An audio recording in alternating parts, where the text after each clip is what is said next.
Yo, what's up, guys? Welcome to the Awesemo.com NBA Deeper Dive presented by Prize Picks. Got a 9-game slate that turned into an 8-game slate today. So, pretty classic COVID NBA DFS for you guys. Fortunately, we got the perfect guy to help break down this slate. Adam, should my money share. Adam, how you doing, man? Doing pretty well. Very excited that the Miami game is canceled. Didn't want to talk about that. Didn't want to deal with it. So, pretty happy. I was kind of feeling it. I'm like, Tyler Hero, there's no way he could fail us. And there's only 7 guys on the roster, but That was kind of the problem. Like, you have the $2,500 millie tonight. I I would rather play that contest when you don't have to overlap 3 or 4 players with every other lineup. yeah, I mean, Hero was being like, all right, I'm gonna win $1 million with Tyler Hero, so now I'm out of luck. But it sounds like you're one step ahead of us. But yeah, it's a funny night for them to have their big contest because the COVID NBA has been wild. Like yesterday, we got Max Strus ruled out at 7 p.m. right as our entries locked, so that was kind of crazy. But today it seems like all is quiet on the Western Front. Like there hasn't been much news after that postponement. What have you made of the injuries today? Yeah, kind of surprised that we haven't gotten anything too newsworthy. It's been a lot of information for tomorrow and Friday, but right now at least seems like things are a little bit calmer. I mean, I guess it makes sense. Like it had to slow down at some point. Once every player in the league is testing positive, then it has to slow down. Now you have some guys coming out, but coming out of protocols, but seems like not too many of them are coming back tonight. So been quiet so far. Yeah, the people coming back from COVID protocols has been tough. Like I faded Harden on Christmas because I'm like, there's no way he plays 40 minutes because he just like got off the COVID list and then he got like 80 points. But are you worried about that? It sounds like you're not worried about that for anyone today. Yeah, not overly concerned about really anything so far, at least with regards to that. My main concerns are the guys in my lineups being kind of questionable. So I'm hoping to get your takes on some of these before we get into the games, guys. If you can like and subscribe, that will help you keep up with all of our shows. We have content for NBA, NFL, NHL, any sport pretty much you want to play DFS for. If they got contests, we got content. How's my Laffy impersonation? Anyway, we got some free stuff on the site today, the NBA player projections. So you can see exactly I mean, that'll help you build your lineups for sure. And then the NHL player rankings. Then we have the odd shopper giveaway to get a free month of Awesemo Plus Platinum. Make sure to check the link pinned to our chat here. All right, the first game we got is a good one. New York at Detroit. Mostly on the Detroit side, but we'll start with the road team, the Knicks. Now, they are getting Emmanuel quickly back today, or he came back last game, but he was out of condition, so he only played a limited amount of minutes. And then Kemba has been playing pretty big minutes, but they got scaled back yesterday. It was a little bit surprising because like that he had been getting such big minutes because Alec Burks came back, or I guess he never moved out of the line, but he moved into the bench, and usually he'd been playing like 25 minutes at least, and then he's playing like 15 minutes a game, so that was kind of weird. Anyway, I don't really have any confidence in Kemba at this point. What's your feeling about Kemba Walker? Yeah, I mean, I don't have too much confidence there, but I think what we saw yesterday is what we can kind of expect going forward. Him to be in that like 32 to 34 minute range. I played a bit more of him than I would like to admit yesterday because I bought into the last minute Emmanuel quickly may not play thing, and that didn't happen. But with quickly back, I think it's still likely you get 32, 34 minutes, 34 minutes, I should say, pretty frequently from Kemba. It's still a very good matchup against Detroit, and there's a lot of players in his price range that are going to draw some ownership. So I still think he's a good tournament play, but I don't think he's a priority. I don't think he's someone that you should be getting tons of exposure to. Right now, he's projected for 3%. I think getting him at that ownership makes sense, but he's not somebody you need in like 20, 30% of your lineups. Yeah, definitely. That's the guy that I've been taking the unders on. So think that there's reason to believe he's not going to be performing as well. RJ Barrett, he'd been getting really limited minutes, but after 2 games under his belt, maybe he gets back into the mix a little bit more. But I'm not really seeing much we can count on this team. The one exception possibly is Mitchell Robinson. He's gotten pretty good minutes over the last two. In the last night's game, he played about 31 minutes. In the previous game, he played about 30. But I feel like those minutes have been really volatile, so I'm not really expecting that to be the norm. What do you think? Yeah, I don't expect this to be the norm, but it's nice to know that that's at least in the range of outcomes because he is a good per minute producer typically, and his price tag's also falling a bit. It's really difficult to get to him on the slate. There's so many good center plays. Some are cheaper than him, some are more expensive but have much higher ceilings. But at the same time, 1% owned Mitchell Robinson at 5K. If he has the potential to play 30 minutes against a Luka Garza-led front court, there is at least a ceiling there. Nice. I think the Detroit side's pretty interesting. So for Detroit, pretty much, I don't have the full list of guys that are out, but Hayes, Cunningham, Jeremy Grant, all the centers. So that'd be Olynyk, Isaiah Stewart, Josh Jackson, and Trey Lyles are also out. So you only have 3 regulars in the Detroit rotation: Frank Jackson, Hamidou Diallo, and Sadiq Bey, and they've been getting huge minutes over the last 2 games. So is that what you're expecting tonight? Yeah, I'm expecting the same thing. And you've seen prices correct at least a little bit, but Amadou Diallo at 6,200 with shooting guard, small forward eligibility still seems like a pretty reasonable option. He's likely to play 36 to 40 minutes. He's around a point 0.9 fantasy point per minute guy without Cunningham and Grant on the floor. There's not really any high usage guys that are going to step in for Cunningham and Grant. And Diallo is pretty much the closest thing to that. So even though he's not great and the salary's coming up, just the number of minutes and the level of production you can expect makes him look pretty good. Sadiq Bey is expensive. He still has a ceiling just based on playing time and the fact that he also has averaged close to 1 fantasy point per minute without Cunningham or Grant on the floor. But you're obviously taking more of a risk paying $1,700 more for Bey than you are for Diallo. When you look to the cheaper guys, Frank Jackson likely to play mid-30s in minutes as well. He's about a 0.77 fantasy point per minute guy. 5,300 is reasonable. And then you get to the cheap guys where the minutes are there. The production is, your guess is as good as mine. Luka Garza is not a bad fantasy producer. He's at, in 76 minutes, he's at 0.98 DraftKings points per minute. He played about 20 minutes last game, but he also fouled out. So I think it's likely that if he can avoid foul trouble, that you get 26 minutes or so. The issue is that he's center only. Check Diallo is not a bad fantasy producer, also center only. Derek Walton, likely to play a lot of minutes, extremely bad fantasy producer, around a half a fantasy point per minute for his NBA career, which, if I remember correctly, is like 47 games. So he's someone where, you're just kind of hoping to run into some random stats, but he's cheap enough that he's viable. So for a team as bad as Detroit is, there are still a lot of plays here. Yeah, let's talk a little bit more about these guys because I feel like they are so important on today's slate. So Luka Garza, I think there was no question about his skill coming out of college. It's just whether he's just like a slower center. So like the athleticism isn't up to NBA standards necessarily, but the guys that I like are guys that actually like produced in college and then maybe not. That's the kind of profile I guess I like for a guy that is coming into big minutes because you at least know that they got skill even if they're not winning you games. So I feel pretty confident in Garza, and then the backup centers check Diallo, and they also have Mika Potter, who they signed today off the G League team.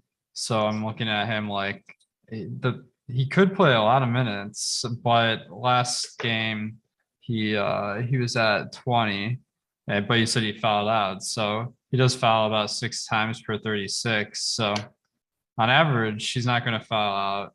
So I feel pretty confident. What are you feeling about Garza?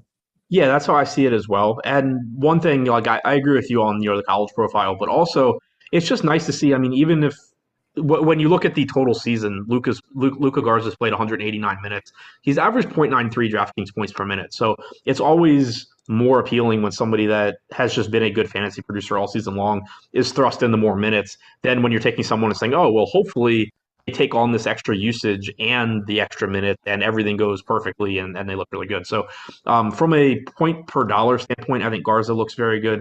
I think that the only real risk with Garza is there are so many good centers tonight.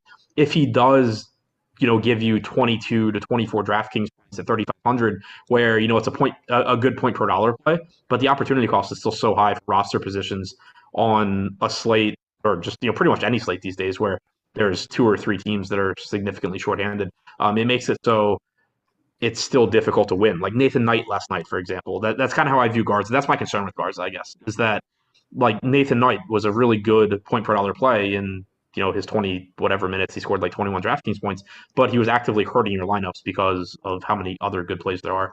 So Garza, I think, looks good. You still kind of have to be very cognizant of ownership given how many good plays there are tonight. Definitely. So I think he does stack up there with some of the best at center, even though it is a stack position. So we'll be looking to him. Now let's talk about point guard. You mentioned Walton. He did play a ton of minutes last game. He got 31 and didn't close the game even. So if he'd been playing better, maybe he would have gotten up to the high 30s. Then their backup point guard is Justin Robinson, who hasn't played a game with the team yet. He just got signed. And then they also have Cassius Stanley, but I think that he's mostly played wing. He doesn't really get assists, so I don't think he's really a big ball handler. So I'm looking at this like, dang, is Walton, he's been at least playing with the Motor City Cruise this year. So and I think he did play with Detroit a few years back. The last time he was in the NBA was 2 seasons ago, I think. So I'm kind of looking at all this. I'm like, okay, he has a 30% assist rate in the G League, so I'm pretty confident he can get some assists here. They're going to need that.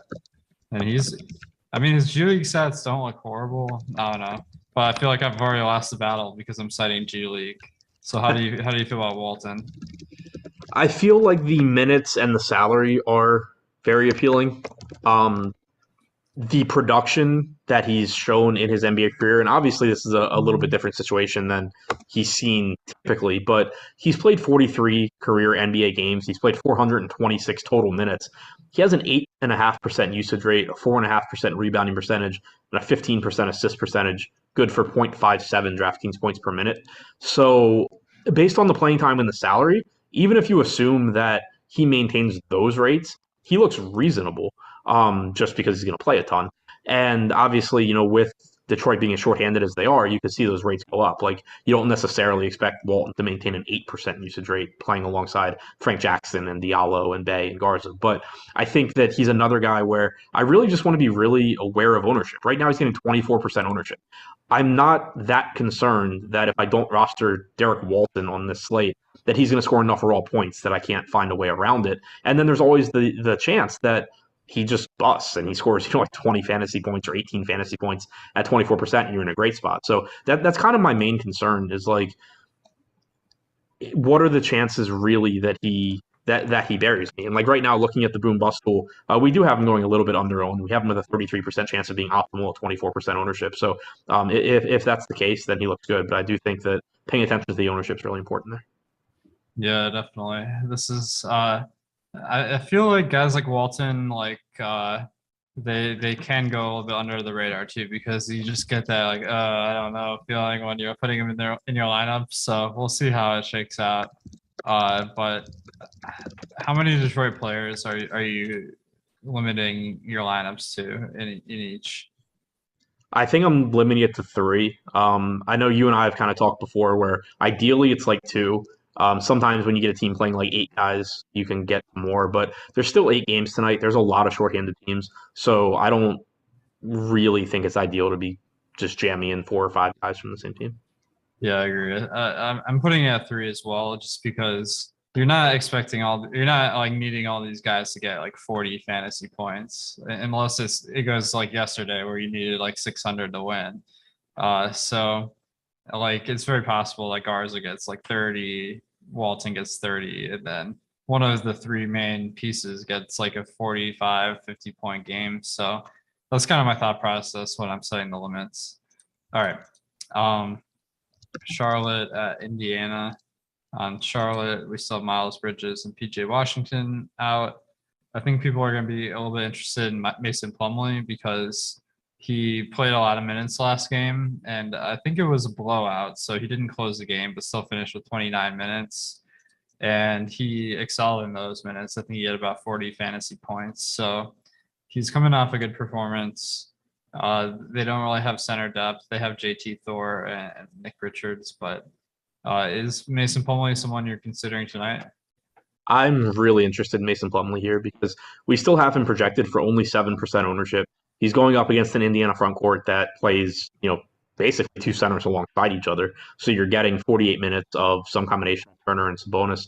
And I love the rotations that we saw from Plumlee last game. I thought that going into that game, there was a good chance that Plumlee was going to play like 28 minutes total. He played 29 minutes in less than four quarters because of the blowout, like you said. So it basically just kind of confirmed that, you're going to get some Nick Richards as the backup, but there's no impetus to give Nick Richards more minutes than he has to play. JT Thor wasn't even in the rotation until garbage time. And Plumlee is someone that he hasn't been a great fantasy producer per minute this year, but he's a capable passer. He's, capable of doing many things well when he's on the floor. So when you have a little bit of a shorthanded Charlotte team, you could see his production go up also.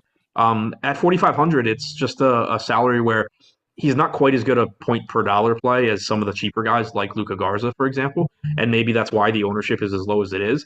But with the amount of value there is on this slate, it's not like it's difficult to sort of find the $1,000 to make up at other positions to get from like a Garza to a Plumlee at 1/3 or 1/4 the ownership. So I'm really interested in going back to Plumlee here. Nice. I am a little bit concerned about the minutes because there was a stretch where PJ Washington was out and Mason Plumlee was playing with Nick Richards as the backup. Let's see. Anyway, I'll have to figure. I think I was looking at the wrong. My screen is so small, it's hard to see. But okay. He averaged about 24 minutes a game. It was like about a month ago. So I'm like, why was he playing so few minutes then? Because they didn't really have PJ Washington, who's been their backup center. And then Nick Richards and Plumlee often would combine for about like 30 mid-30s in minutes. So do you remember that? And do you think that's like a good like spot to look at? Vaguely, but he's played 13. Plumlee's played 13 games without PJ Washington this year. He's averaged 27.4 minutes per game in those games. And then you also don't have Bridges today. So not that like you expect Bridges to play the 5, but I think there's a much better chance that like if Plumlee doesn't play a lot of minutes, if it were something like, oh, well, they just ran lineups where it's like LaMelo, Rozier, Oubre, Hayward, Bridges, that makes a lot more sense to me than like JT Thor being a problem or something like that. Nice. All right, we did get some news just now. Malcolm Brogdon and Jeremy Lamb are both out tonight. Instant reaction. Karis LeVert season? Yeah, it looks like he's gotten his price bumped up to 9,100 on DraftKings. So that does seem to account for the role, but he has been balling. So I think he's a pretty good play. Any read on how he stacks up at this moment? Yeah, I mean, FanDuel, I think he's more favorably priced than DraftKings. DraftKings, though, I'll be really interested in what the ownership looks like because at 9,100, you're certainly paying a premium, but at the same time, he's averaged 1.25 DraftKings points per minute in the games he's played with Sabonis and without Brogdon this year. And he's coming off a game where he played like 39 minutes. So, I mean, you could easily get 38 minutes in a fantastic matchup against Charlotte. For someone that's just going to absolutely gun. He has like a 30+% usage rate with Sabonis on the floor and with Brogdon off this year. So FanDuel, I think, even more favorably priced. But even on DraftKings, as long as you're getting relatively low ownership, I still think he's a good tournament play. Does Kiefer Sykes being active for the Pacers change your opinion on Levert at all? No, because Brad Wanamaker's now on the Wizards. Nice. All right, let's go back to Charlotte. With Bridges out, maybe we saw Jalen McDaniels make a start. He played he didn't play like monster minutes, but he was at 26. So he's kind of cheap at 4,200. How do you think he fares with Bridges out? Yeah, I think you could get 30 plus from McDaniels. Like he played 27, but he lost the last 3 minutes and 45 seconds of that game. He also ran kind of an abbreviated rotation in both the first and third quarters. So on the one hand, you could certainly see that same rotation again. But on the other hand, if he's playing well, um, there's no real reason he can't play north of 30 minutes here. And he's around a .8 fantasy point per minute guy. So certainly wouldn't say he's a priority at 4,200, but if you're multi-entering and you get to him as a contrarian play, I think that's fine. Nice. Okay. And then LaMelo, Rozier, Hayward. None of them are really jumping out at me. LaMelo, his price has gone up to 10K, and he hasn't been playing as many minutes as he had been earlier this season. Rozier kind of had a good performance the other day, but I'm not really seeing much reason to go to these guys. How do you feel? Yeah, I mean, I think for the most part, they're just like contrarian pieces with high ceilings that you can look to in tournaments, but there's just going to be better plays at their price points and or positions tonight. There's nothing wrong with Terry Rozier at 6,400. He's likely to play 34 minutes or so if this game's competitive. He's going to get plenty of opportunities. LaMelo Ball, we know, is a very, very good fantasy producer. He's likely to play mid 30s if this game's competitive, but there's also just better plays. So I think the ownership right now makes them interesting in tournaments. LaMelo at 6%, Rozier at 8. Not going to be upset about getting to those guys, but more so just tournament options. On the Indiana side of this one, we're probably going to get Duarte to start, where he probably wouldn't start if Brogdon was in. So Justin Holiday and Duarte probably get pretty good minutes here. So Duarte is pretty cheap at 5,300. He's kind of popping in the value metric right now. And then Miles Turner, he's been playing pretty huge minutes in the last two. So he's standing out as maybe a spend up option at center, but there's like a ton of good centers. So I don't know how I feel about him. What are you looking at in the Pacers? Yeah, so I mean, I think beyond the Sabonis and Levert pieces that certainly look very good, although they're expensive in a great matchup against Charlotte, looking to some of these cheaper guys is pretty nice too. Duarte at 5,300 is not like a slam dunk by any stretch, but he should play a lot of minutes. He started last game. He played 33 minutes. You're probably going to get low to mid 30s again, and Charlotte just makes everybody look better than normal. Miles Turner, I'm with you. I think it's really difficult to get to him because you have a lot of cheap centers that look really good. You have some pay up centers that look good. You have some guys in Miles Turner's price range that look good. But this is still just a fantastic spot against a very, very fast paced team. They don't defend well. Turner, we know, gives you a lot of volatility because of his block upside as well. And he's been playing a lot. Like you said, he played 35 and a half minutes last game. He's in games where he's not in foul trouble recently. You've typically been getting 34 minutes or so. So in tournaments, he makes sense. But, again, from like just a best play standpoint, it's kind of hard to get there. Yeah, definitely.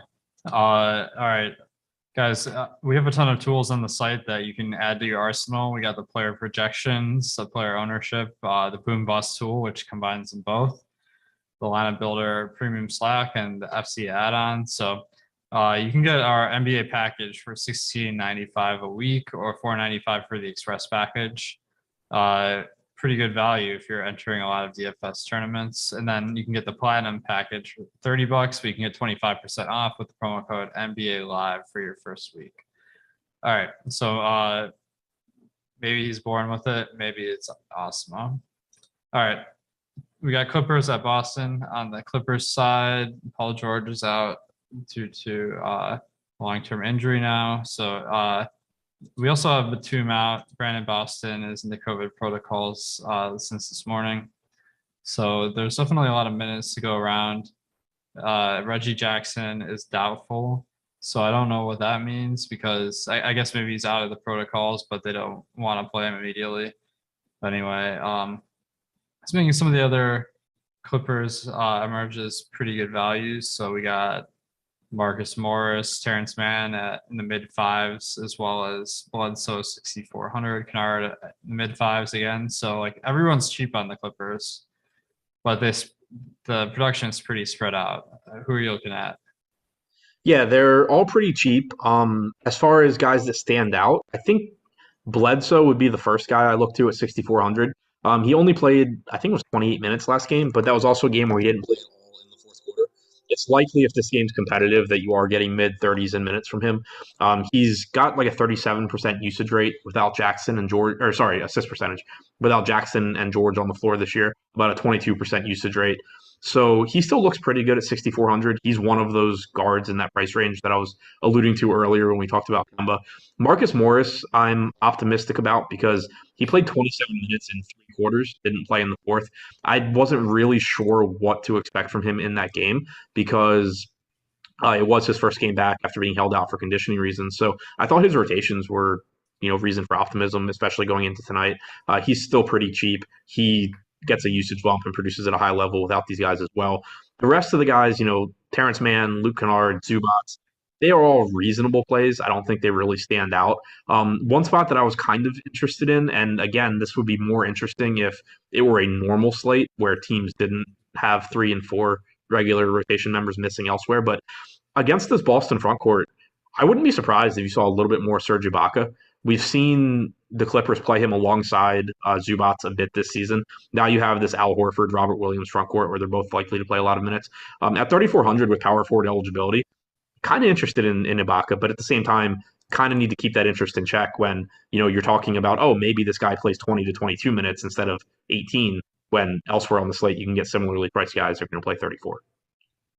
Yeah, definitely. Ibaka on a normal slate would be pretty interesting, but I think that if the minutes are just split between Zubats and Ibaka, they don't really stand out as the most amazing plays today, but definitely worth consideration. Let's go to the Boston side. I feel like on the Clippers, the value is good, but on today's slate, maybe doesn't stand out a ton. Yeah, that's pretty much what I see. Yeah. Marcus Smart is questionable for the Celtics. He missed the last one, so we got to wonder if he plays. When he missed the game, Peyton Pritchard he played monster minutes and dominated. He played 44 and a half minutes. Like, that's insane. And then Jaylen Brown, Romeo Langford, Al Horford all get a bump with Jason Tatum out.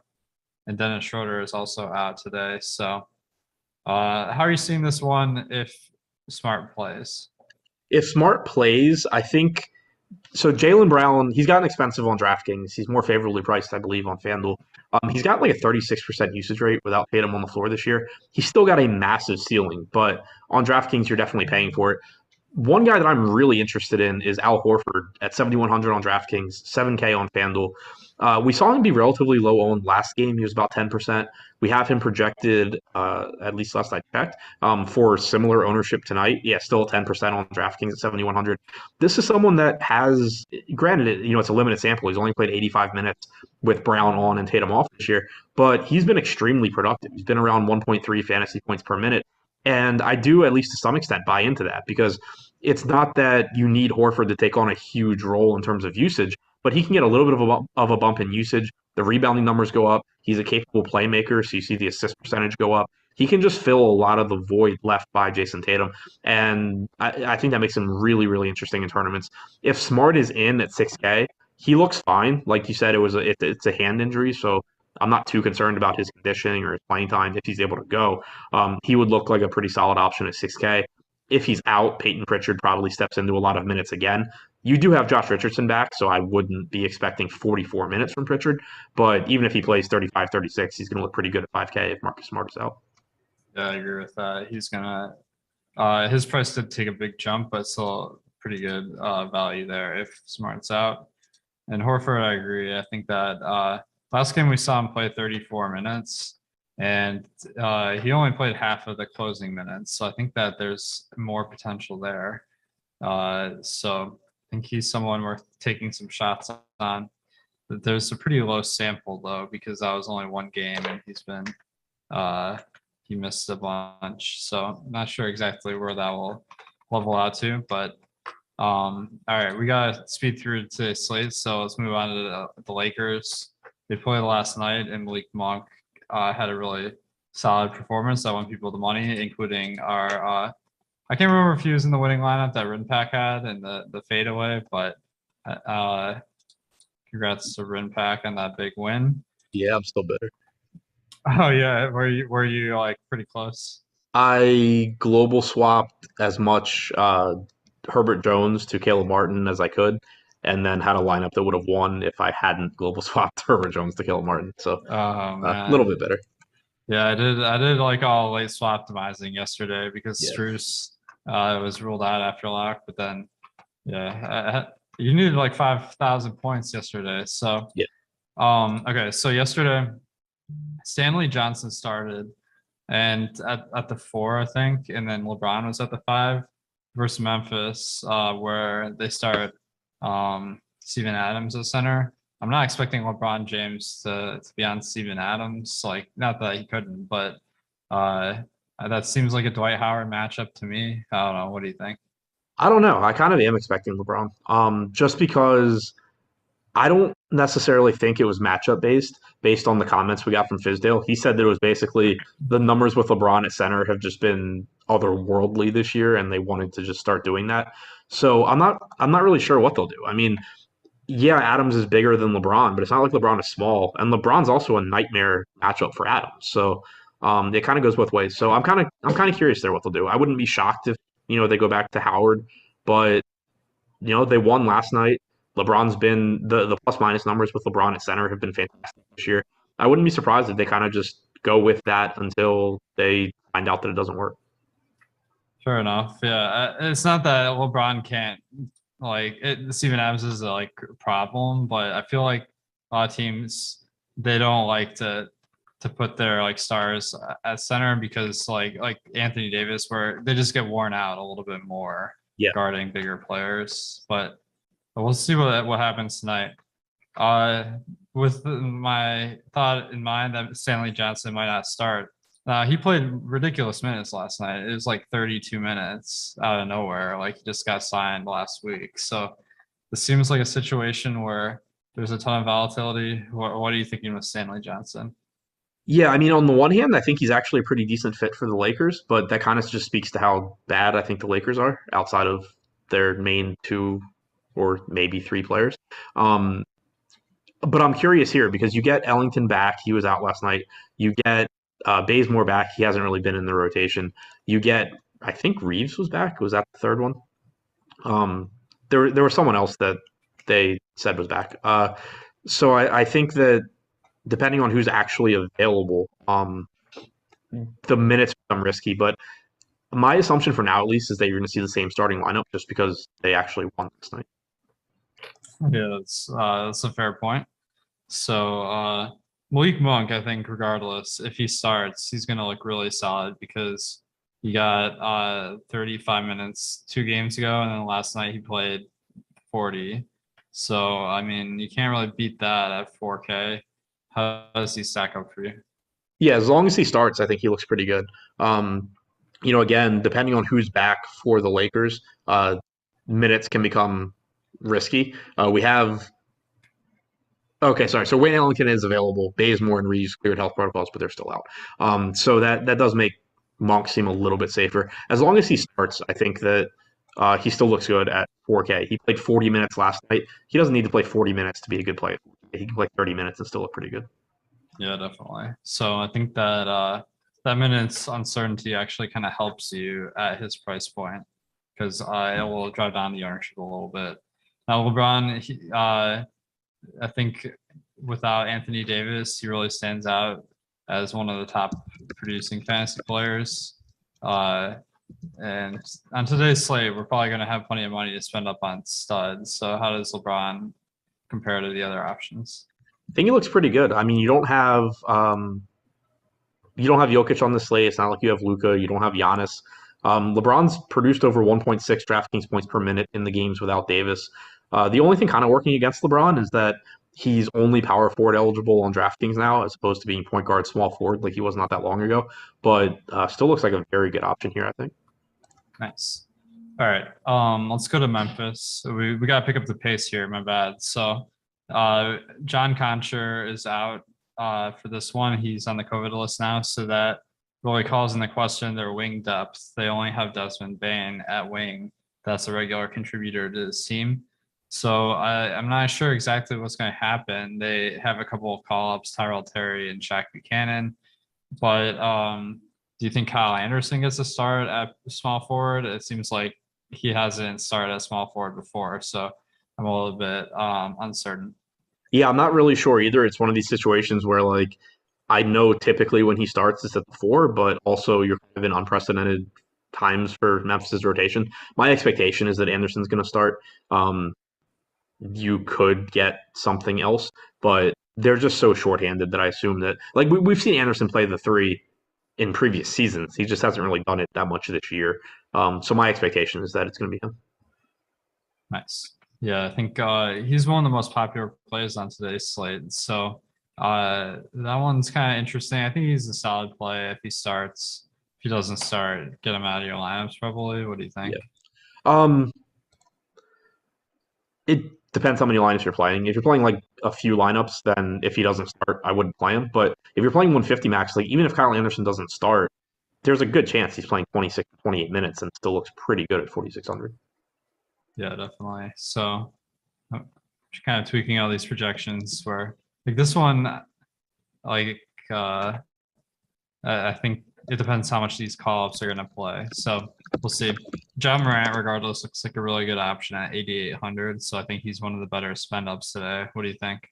I absolutely love John Morant here. I was a little disappointed when I looked at ownership earlier and saw that we were projecting him for a lot. He's at 25% now, but it's a good matchup. The Lakers play fast. They're not very good defensively, and it's been a while, so maybe people kind of forget. But Morant was just playing out of his mind before Dylan Brooks came back earlier in the season.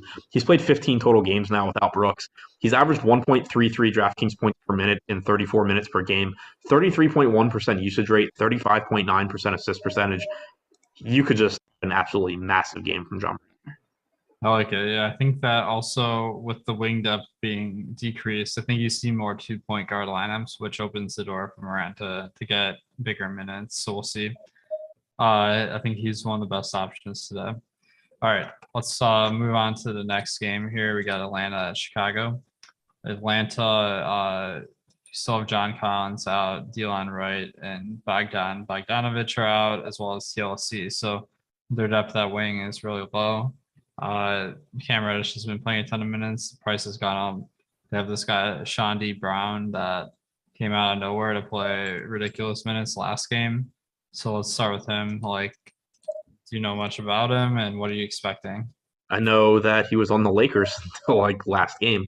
I don't really know anything about him at all. He played a lot of minutes last game. I expect him to play decent minutes again tonight. He's 3,300. He looks fine. I think Atlanta is one of the better value teams, especially since Miami's no longer on the slate.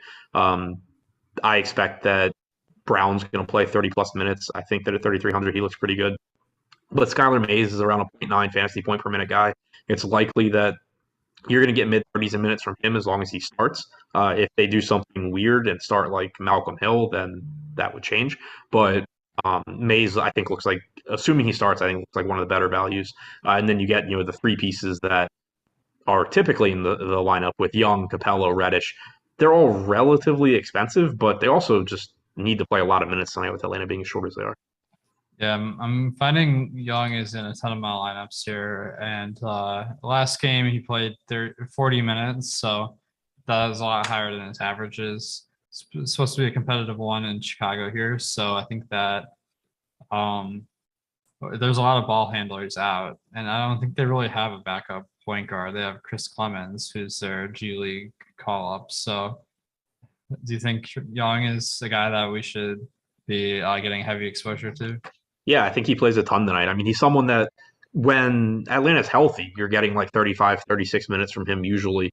Like you said, he played 40 minutes last night. He's played a total of 206 minutes this year without John Collins on the floor. He has a 35% usage rate, 36.5% assist percentage, 1.36 DraftKings points per minute.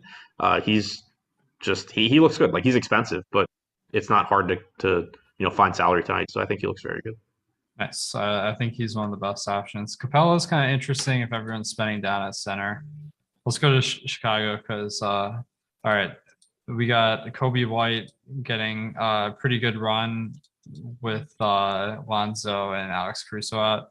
Last game, though, was an exception. I'm not sure if he was in foul trouble or what, but he only played 25 minutes. But I think it depends what you're expecting here. It seems like the door is open for huge minutes with all the point guards out, but Dunsumu is back, I guess. What are you thinking with White? Yeah, I think that White has a path to playing like 32 to 34 minutes here. We had seen that a couple of games ago. He only got 25 last game, which, I guess is a little bit concerning, but he also dealt with some foul trouble in the fourth quarter. So he subbed out with 7:58 to go, didn't come back in until 3:31. So he lost like 4 minutes there. He had some first half foul trouble as well. He picked up his third foul with 8:45 to go in the second quarter. So I think barring foul trouble, you're likely to get 32 to 34 minutes from Kobe White, which makes him look reasonable at his price tag. The bigger concern, more so than his minutes that I have, is that he's filling in for Lonzo, and Lonzo's not really vacating a lot of production in terms of of rates. He's a sub 20% usage guy. He's a low to mid 20s assist percentage guy. This isn't the same team that Kobe White kind of just balled out for at times last year, where he could just go out there, have a 25% usage rate, a 25% assist percentage, and be really good. He's still playing alongside Zach LaVine, DeMar DeRozan, and Nikola Vucevic. All of these guys see a bump in assist percentage without Lonzo on the floor. So I think that you could still see White have a good game in terms of just he plays a lot of minutes and he's pretty cheap. But he's only averaged. He's played 168 minutes without Lonzo on the floor this year. He's averaged 0.67 DraftKings points per minute. And on one hand, that's with a 41% true shooting percentage. So that tells you that over a larger sample, his permanent production is going to be higher because he's not going to shoot bad. But he's only got a 20% usage rate, a 7.5% rebounding percentage, and a 9% assist percentage. I think you still see a lot of the fantasy production opportunities just kind of siphoned away by Zach LaVine, DeRozan, and Vucevic. Yeah, that's a good point. I think that he's kind of interesting, but yeah, it's mostly the value play. And then LaVine and DeRozan kind of expensive compared to some of the other guys today. But let's talk about our sponsored Prize Picks. They have daily prop contests. You can use the promo code Awesemo for $100 first match bonus. The way it works, you pick up a few props. You can go between 2 and 5, and then you get different payouts based on how many you get right. So it's a lot of fun. You can get a free month of Awesemo Plus Platinum if you sign up and make a deposit. You'll receive an email within 24 to 48 hours to redeem your first month. And then let's make some picks here. One of the guys that I'm looking at, Luka Garza, his Prize Picks prop is only 10 points. And this depends a lot on kind of what assumptions you make about Detroit. But I think that they don't really have any centers that they're going to play over him. Check the yellow. He's averaged 17.5 points per 36. So he only needs to get to 24 to average more than 10. Who are you looking at Prize Picks? Yeah, I'm with you on Garza for sure, just because on average, I think he gets there. 7.5 points for Mason Plumlee. I said earlier, I think he plays a lot of minutes tonight. I think if he even gets to like 28 to 30, he's going over 7.5. I think there's a chance that he plays several minutes more than that. So that looks pretty good to me. And then also I'll throw in Karis LeVert on the other side of that game. Just, once you take out Brogdon, that usage rate skyrockets, and he's likely to play a ton of minutes here. All right, 20 to 100. I'm putting it in. All right, so make sure to check out Prize Picks, promo code Awesemo. All right, the Miami game got canceled, so let's move on to Oklahoma City at Phoenix. OKC, I think we can speed through this one. So some value options. Paul Watson started yesterday. Shea is always a reasonable option, but really nothing that is worth heavy exposure to. What are you seeing? Yeah, that's pretty much what I see as well. Okay, cool. All right, Phoenix. This is a little bit more interesting. Jay Crowder is out, as well as Aiden. So JaVale McGee is one of the most popular plays on today's slate. He was in huge foul trouble last game though, and only ended up playing about 20 minutes. So that was really disappointing. but he has broken the slate in previous starts. So how are you handling McGee tonight? Absolutely love McGee here. Right now, we have him with a 40% chance of being optimal on DraftKings at only 29% ownership. I think that like he's going to get ownership, obviously, but I don't think he's getting quite enough credit because he's averaged 1.29 DraftKings points per minute in his 9 starts this year, but also in the games that he has started, it's 3 games now without Kaminsky, he's averaged 24 and a half minutes per game. That includes last game where he fouled out in like 22 minutes. There's certainly blowout risk here, but at 5,100, even if he plays 22 to 24 minutes, McGee can absolutely just break the slate. And if he does get those 26 to 27 minutes, if OKC is able to kind of hang in this game, you're just likely to get 40 plus DraftKings points at 5,100. So to me, like when you compare McGee to the other popular centers are good plays in the sense that I think they're likely to exceed their salary, and I think they're likely to do well. Maybe get you 30, 32 DraftKings points, something like that. McGee, it wouldn't shock anybody if he goes for 40 or 50 and just gets to a point where like you can't replicate what he did from anyone else in his price range. So that's why I like McGee more than really any of the other popular centers. Nice, man. Yeah, I think that he's a good option. I'm kind of torn between him and Garza. I think Garza has got more minutes upside, but McGee is a crazy good fantasy points per minute guy. So a lot of volatility. We like that in tournaments. There's a lot of minutes available on the Suns because of Jay Crowder being out. So that's making Cameron Johnson stand out as a good play. He played above 30 minutes in the last one. He got 36 about. So he's pretty underpriced. So what else are you seeing on Phoenix? Yeah, I'm with you on Cameron Johnson. I also think guys like Cameron Payne, Chris Paul, Devin Booker, I think it goes without saying, are good tournament plays. We did get 24 minutes last game from Cameron Payne, so he benefited a little bit from them being shorthanded. But one guy that I'm really interested in that isn't getting a ton of ownership here. Jalen Smith is 10%. I don't really want to play him with JaVale McGee because although I think they could both exceed their salaries together, I think the real ceiling case for Jalen Smith comes in either a blowout or McGee foul trouble or something like that. They did play alongside each other a bit last game, but 3,400 with power forward eligibility, I think Smith kind of works as like at least to some extent, a negative leverage play against JaVale McGee. If you happen to have a lineup where you don't have McGee, Smith in 116 minutes this year has averaged 1 fantasy point per minute. He's not a bad player from a fantasy standpoint. You can use him as a cheap power forward option. Keep your 1 or 2 center spots open depending what site you're talking about, and then still get a lot of upside that way. So I am interested in non-JaVale McGee lineups and having some Jalen Smith. They did play on the floor together a reasonable amount last game, which was kind of surprising. Do you think that has much chance of happening again? I don't really see why not. I mean, OKC is such a bad team. I don't think that Phoenix has to worry about matching up with them. I think Phoenix can kind of just do whatever the hell they want. They're going to destroy Oklahoma City one way or the other. But I do still think that because there are so many good plays on this slate, I would rather not play McGee and Smith together just because for Jalen Smith, I think to really have a ceiling game, he's getting more minutes at center. And that can happen because of foul trouble, blowout, whatever. But I think that like the Jalen Smith ceiling case does to some extent still come at the expense of JaVale McGee. Agreed. Yeah, don't play those guys together. All right, Utah at Portland. Utah with no Donovan Mitchell, that's making all the starters pretty much pop aside from Rudy Gobert. So Conley and Clarkson and Ingles, Bogdanovich all get a minutes or usage and assist bump. So they're all looking like positive values. Is there any Utah Jazz member that's particularly standing out for you? I wouldn't say in particular. I would just say that there's a lot of Utah Jazz that look really good.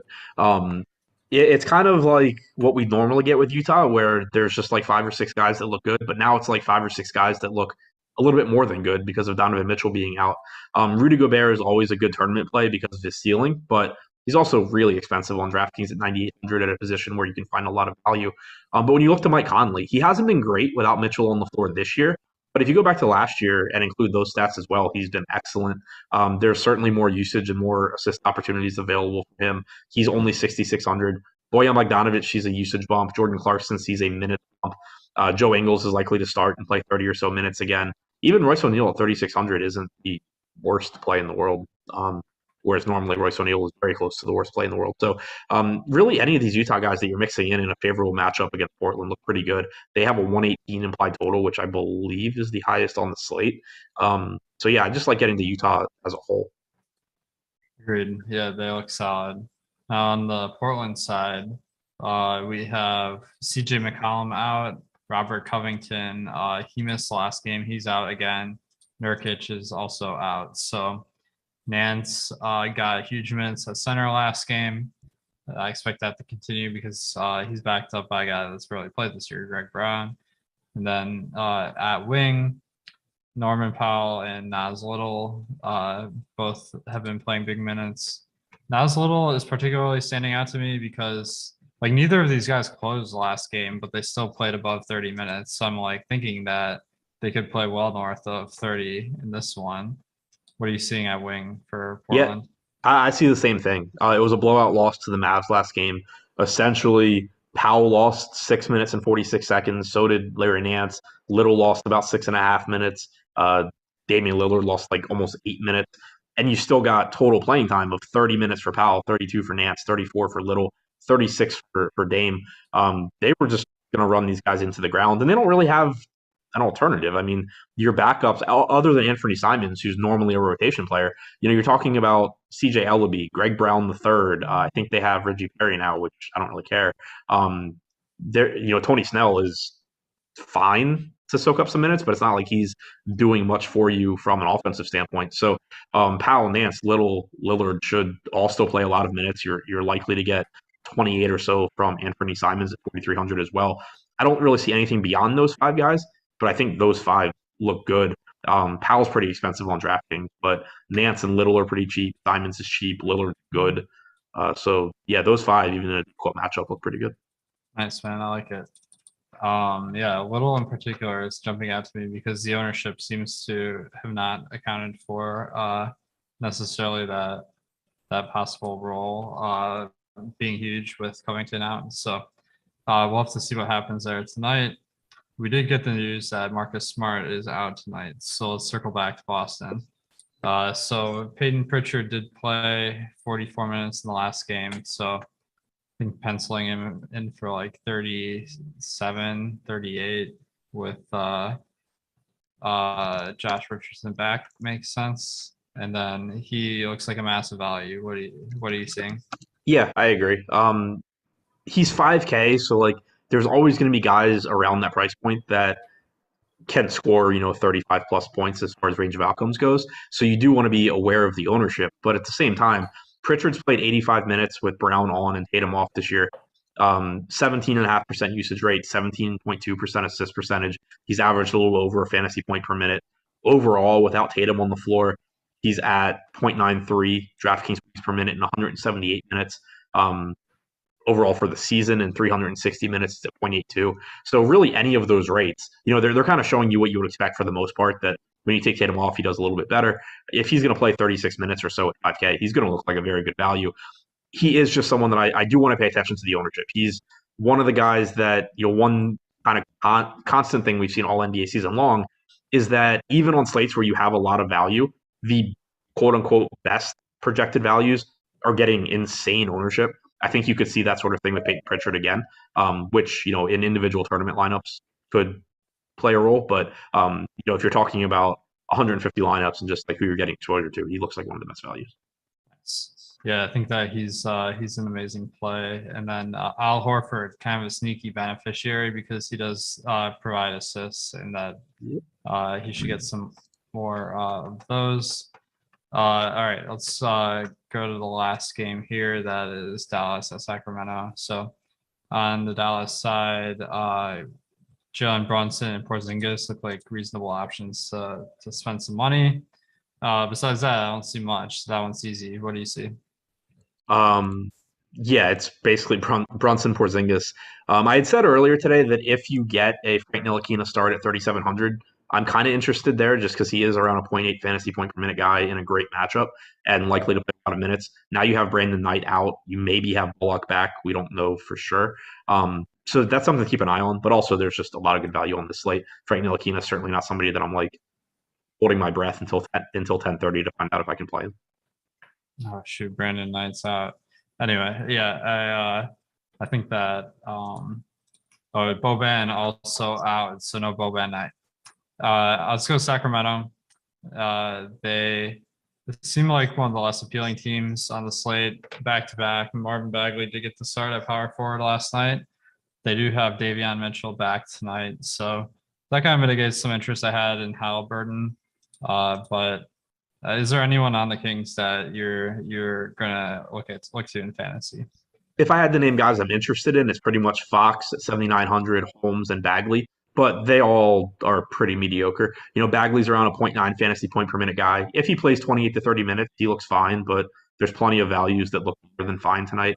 De'Aaron Fox, from a ceiling standpoint, is always going to be interesting when he's around 8K. And then Rashawn Holmes still kind of piques my interest just because 2 games ago you had foul trouble. Last game you had Damian Jones play out of his mind whenever he was on the floor. What happens in a game where Holmes isn't in foul trouble and Damian Jones isn't playing like a star center? I think you could still get those 30 minutes from Holmes. But kind of like I was saying with Bagley, there's so many good centers tonight. I don't want to put a ton of eggs into what happens if Rashawn Holmes plays perfectly basket? I think I can just kind of find other avenues. Agreed. All right, guys. I think we got some great values tonight. It wouldn't be surprising to see a repeat of last night where you need a lot of points to win. In general, I find that those slates like this, going towards a smaller player pool makes sense because the more good values there are, the less playable some of the random guys are. So it should be a fun one. Make sure to stay tuned. We got Eric and Greg closing this one on Live Before Lack. Also, make sure to check out our sponsor Prize Picks with their daily prop-based contest. Use the promo code Awesemo for $100 and you can get a free month as well. And before we get out of here, make sure to hit the like button and subscribe. I'll make sure you know when we get live. Guys, good luck. Hopefully we get $1 million winner from the community tonight. It should be a good one. I'll take care. Stay tuned. Oh, okay. You got it? I was worried about that one. Yeah. All right, cool. All right. Stay tuned. We got Live Before Lock coming up next.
Welcome to the Awesemo NBA Live Before Lock. Always fun on Wednesdays where we typically get bigger NBA slates. Not quite as much today. It was supposed to be a 9-game slate.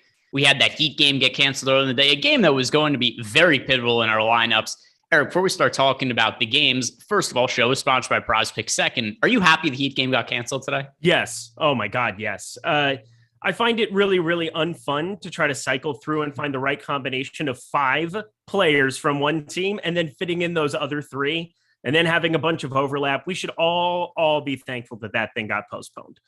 Yeah, somebody had messaged me on Twitter. I can't remember who it was, but they asked how many minutes is something along the lines of Tyler Hero's minutes projection for today. It's like, I don't know. I guess he plays the whole game. They've got 7 players on the roster right now. Yeah. Like one of them was the guy they signed from the YMCA down the street. Like Earl yeah. Clark, the Heat signed. He hasn't been in the NBA since 2015. Mm-hmm. So it was going to be nonsense. Yeah, I was just kind of going through other G League guys that they could call up, who they might 10-day. I was trying to figure that out because I just had like a blank page of 30 minutes just waiting for somebody to play. Also, if they still were playing 48 minutes in that game, Tyler Hero might have legitimately played 48 minutes.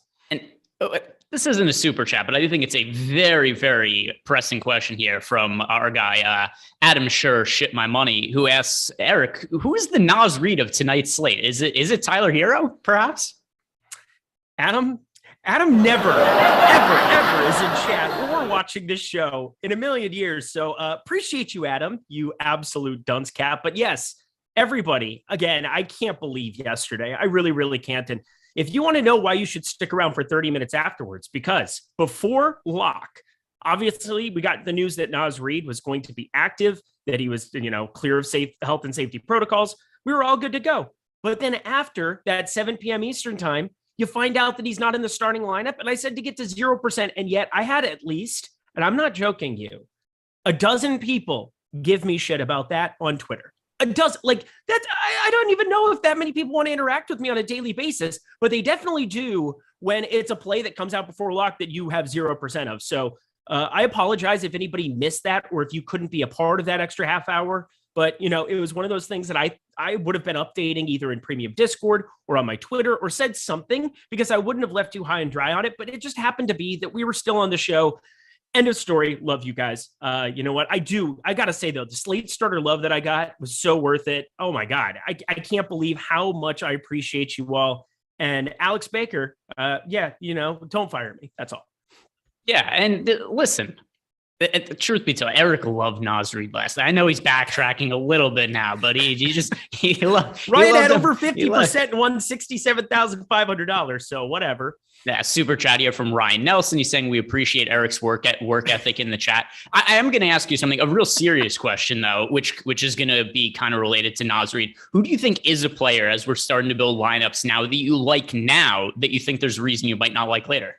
Oh, well, there's a great point. Well, obviously, if JaVale McGee weren't starting or something, that would be the most ridiculous one, because he's the guy that I'm the most overweight on. I think he's going to be my highest owned player on both sites as I'm going through it.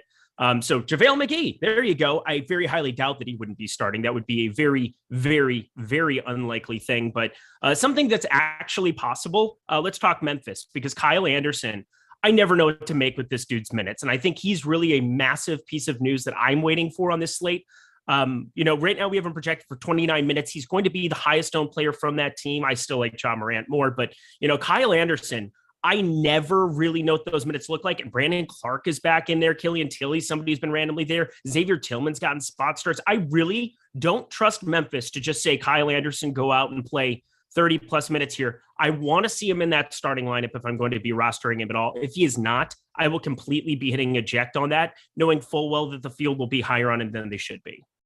Yep. And look at, so I know that Adam was trying to troll you, but I flipped it on him. I'm like, you know what? I'm going to make some actual actionable content out of this. By the way, it could not be darker in Tyler Xander's room right now. It's literally pitch dark. Oh, he was actually blocking it out because he's got Wendy's. He's rocking Wendy's right now. All right, yeah. Can't let people see Wendy's. Is that a Frosty? Is that a Frosty? Do you do the fries and Frosty? He's like double fisting Wendy's right now. It's a massive amount. Let's go in and talk some of the position by position. And I think starting at point guard is the way to go. And not just talking about the guards as a whole, but point guard in particular, because I think there are a lot of guys to wade through and try to figure out where we want to spend up today. Trae Young, Ja Morant, Russell Westbrook. There's a lot of options here, but who is your go-to pay-up option today at the point guard position? Can we call Ja Morant a pay-up option? I mean, he's 8K something. He's too cheap. Ja Morant, this role, no Dillon Brooks. It's kind of the inverse of everything we have been talking about. And you're like, I hate Dillon Brooks. I just can't stand this dude. And it made complete sense that you had to roster him anyway. Well, I love Ja Morant, and I'm going to roster him anyway here in pretty much every single situation.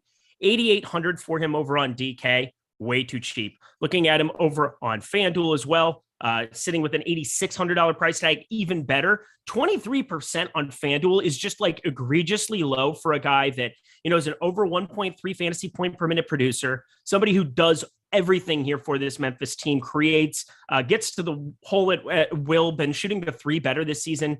No doubt about it. Not Tyus Joe, sorry. Ja Morant is the guy that I just want to absolutely be rostering in bulk. It's close for me between Morant and Trae Young. I think both of them are really strong plays. Points per dollar, I have Morant ahead of Trae Young. However, there's so much value available basically in every slate we play now. And I know that always ends up happening with NBA DFS, even on slates where you don't think there's going to be a lot of value, there ends up being a lot of value. These slates we play now, there's 3 to 4 teams that are missing half of the rotation every night. So pricing is not all that problematic today, and I don't find it all that difficult to pay up for Trae Young. I do have Trae Young projected for more fantasy points than any other player on the slate. So it's in between Trae Young and Ja Morant for me, just because pricing isn't really too much of an issue. But are you on the same page? Do you still like getting up to Trae Young? Yeah, see, the Trae Young thing is interesting because I think he's kind of like the automatic, like everybody, it makes sense looking at how depleted that roster is, looking at this situation where he's going to be playing more minutes even than normal. We have him projected for nearly 40 minutes at 11K. My thing is that there are other spend ups at other positions that I also kind of want to be mixing and matching. I think Peyton Pritchard is going to be a big part of DK for everybody now. That just, that waiting on that news and having that break at the time that it did, as early as it did, is going to make everybody land there on Peyton Pritchard as well. So that's going to take up a guard spot, at least, one of the point guard spots. So like, for me, it's finding paths to get different away from Trae Young and Peyton Pritchard lineups, because I'm expecting those to be the chalk duo. So like just mixing in Ja Morant for cheaper, I do think that he's got just massive, massive upside in a Lakers matchup here. We're projecting him for just short of 46 fantasy points. But if Trae Young puts up 55 and Ja Morant puts up 50, you could be in a really, really good spot on this slate. I think that's a pretty likely outcome. I've got Trae Young projected for 55. I think he's a great play, but is he a great play if he's going to be a little bit over-owned? And that's what I'm kind of anticipating, even at 11K on DK. So, everybody, if I say Trae Young's a great play, obviously I'm not winning any awards because he really makes sense on the slate, but I think I'm going to try to find paths to get a little bit different off of him, just because I like some of the builds that I'm getting to where I'm going Ja Morant as my main spend up at guard. And I think we could follow that up by talking about Peyton Pritchard and the Boston Celtics. We had Marcus Smart rolled out a little bit before we started the show. And for the Boston Celtics, there is no Marcus Smart. There is no Jason Tatum, no Dennis Schroeder, no Bruno Fernando, no Aaron Nesmith, no Enes Kanter Freedom, Captain Freedom, no CJ Miles. Lots of guys out for the Boston Celtics. And I look at Peyton Pritchard, maybe this is just wrong of me. I don't totally buy into him just being this crazy high points per minute fantasy producer. So I look at him at 5,000, really good cash game play. I want exposure to him in tournaments, but I've been too light on Peyton Pritchard basically all of these slates so far. And I think this is going to be the same situation for me. I've been projected for around 30 fantasy points. There's still other point guards that I kind of prefer to get to. And I just think I'm going to ultimately end up coming underweight to the field on him. I'm going to see what our most recent run of ownership is here.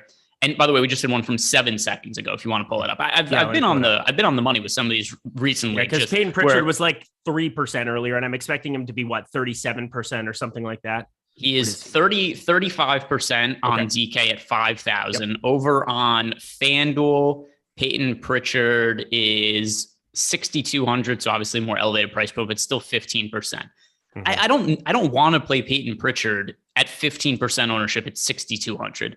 To me, it's a little bit of sticker shock, a little bit of a steep price tag.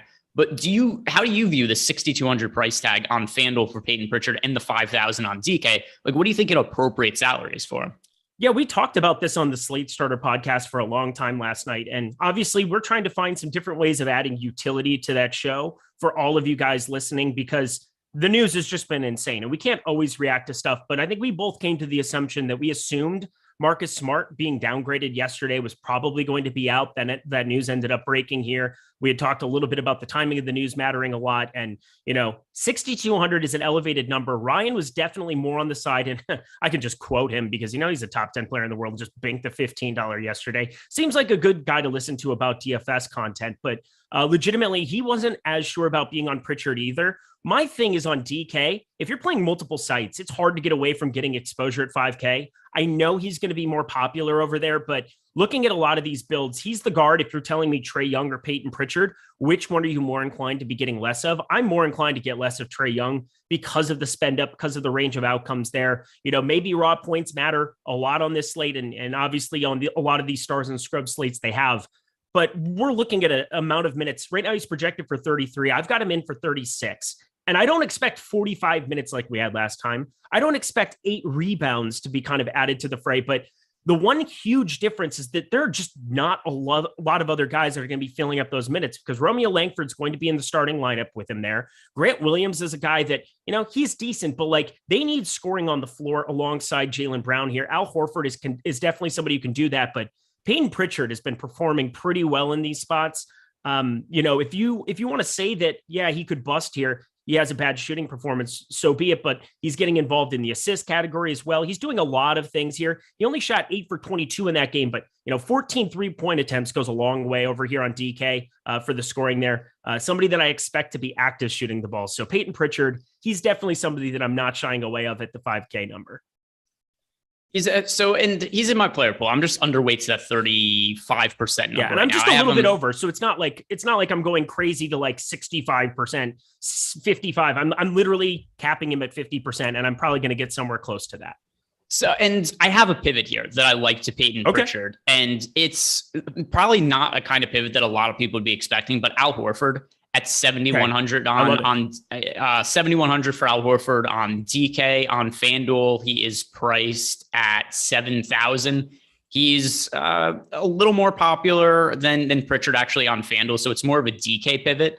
But I just look at Al Horford and everything he's capable of doing for the Boston Celtics, and he's able to fill that same kind of role that Peyton Pritchard could in terms of being a playmaker, being a guy who could see a little bit of elevated usage, and he could fill it up in the stat sheet in a number of different ways. So right now, our current projected ownership, we have Al Horford projected for 14% ownership on DK compared to 35% ownership on Pritchard. I kind of have those numbers inversed, and I'm just going to be a little bit higher on Al Horford. That to me is the pivot that I like getting to.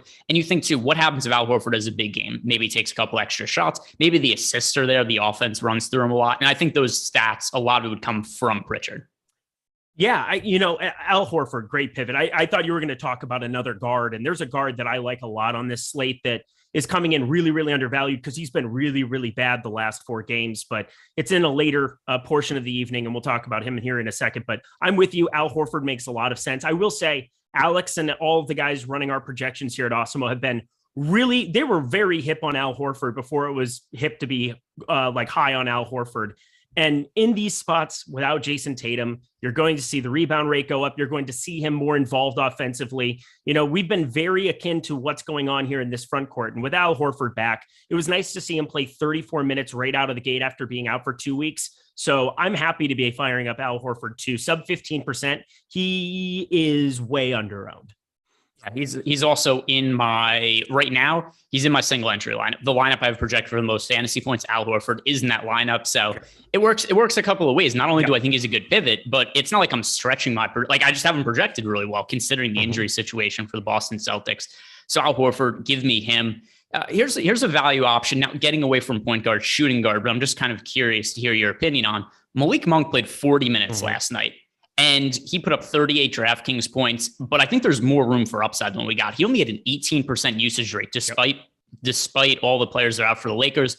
Played a whole bunch of extended minutes. I love getting to Malik Monk today. I don't understand why he isn't just stone cold chalk on this slate. I think everybody should be playing Malik Monk. Do you see this any differently than I do? No, I have 42% over on DK. FanDuel was kind of an interesting deal because we've got one guy that's cheaper that I just like getting to a lot on this slate. And there's a little bit more of a price discrepancy between the two. Where is the number here on him? Why can I not find him? 4,700. Yeah. So there's a guy for $1,000 cheaper that I'm getting to a little bit more at the point guard, shooting guard spot on FanDuel. But Malik Monk, there's no question about it. He's been good, like legitimately 35 and 40 minutes now, entered the starting rotation. I think that that's also a big upgrade for him there. They don't have those 10 minutes of Isaiah Thomas or 20 minutes of Isaiah Thomas lingering around now that he's gone out of LA here. You're really not seeing anybody else push him 4 minutes. I definitely think Malik Monk, 4,700 is still something you can get to over on FanDuel, but I'm definitely inclined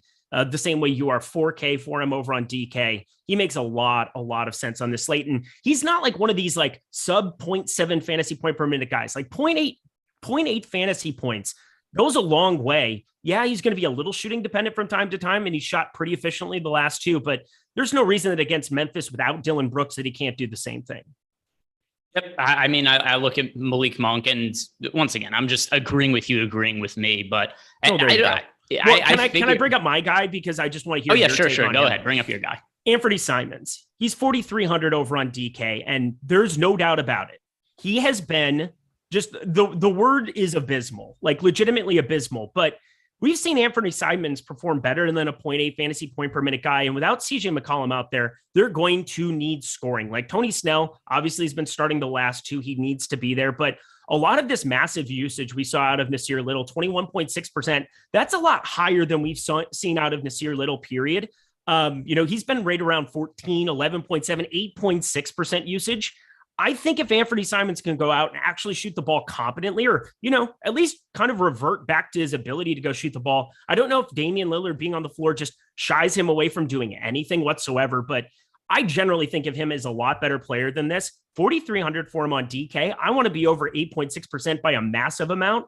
And then even on FanDuel, he should be getting even more attention. He's already a little bit popular because he's 3,700 over there, but 24.3%. I mean, I just don't see any way around it. If I want to get to a lot of studs on this slate, Anthony Simons is going to shoot the ball better eventually here. He's going to revert to some of these games where he's had 26, 24, 27% usage, and you're going to need him.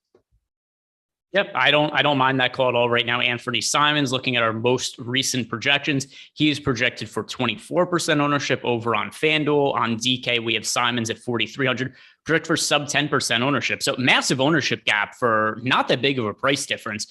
$600, sure, that matters to an extent, but not really on a slate like this. We're pretty free in terms of salary, and we have more than enough value. Still, 4,300 is a cheap price point. So sub 10% for Anthony Simons over on DK. And like I said, 24% right now on FanDuel.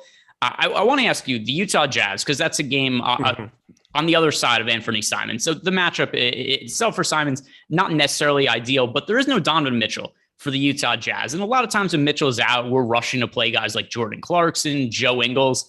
I just have not gotten to these guys a whole ton over the last couple of slates without Donovan Mitchell. Is it any different for you?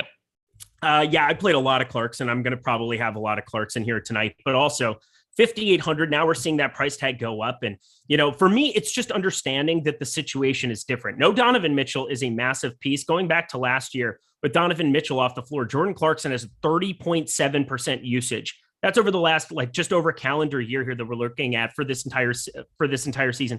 30.7 is a massive number. He's coming off the bench. I think that people kind of shy away not seeing somebody in a starting lineup, maybe even just by a couple percent here and there. Not that anybody would question Jordan Clarkson, being the sixth man of the year coming off of last year, that he can't go out and do this. We've seen it just too many times to say that that's not going to be relevant. But even on this season, 30.7% usage, that was for this season. Going back to last season, and even a little bit higher. So looking at his fantasy point per minute rate, 1.08 here without Donovan Mitchell on the floor for this season.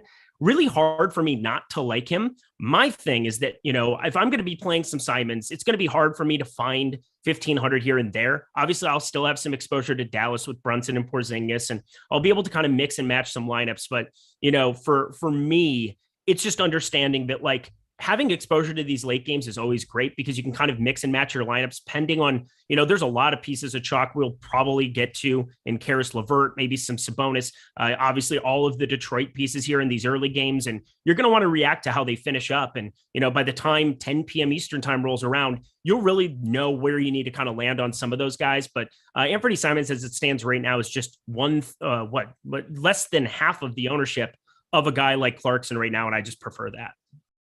Yeah, and I'm just rerunning. I gave Clarkson a little bit of a boost as you were talking about him. Still not getting to him a ton, though. I think part of the reason is I have Chris Duarte projected for more fantasy points right now. So the Indiana Pacers, no Malcolm Brogdon. He was listed as questionable with an Achilles injury earlier in the day. He was ruled out. And I think that's what's impacting my Jordan Clarkson exposure the most. I am getting to Joe Ingles a little bit more than Clarkson.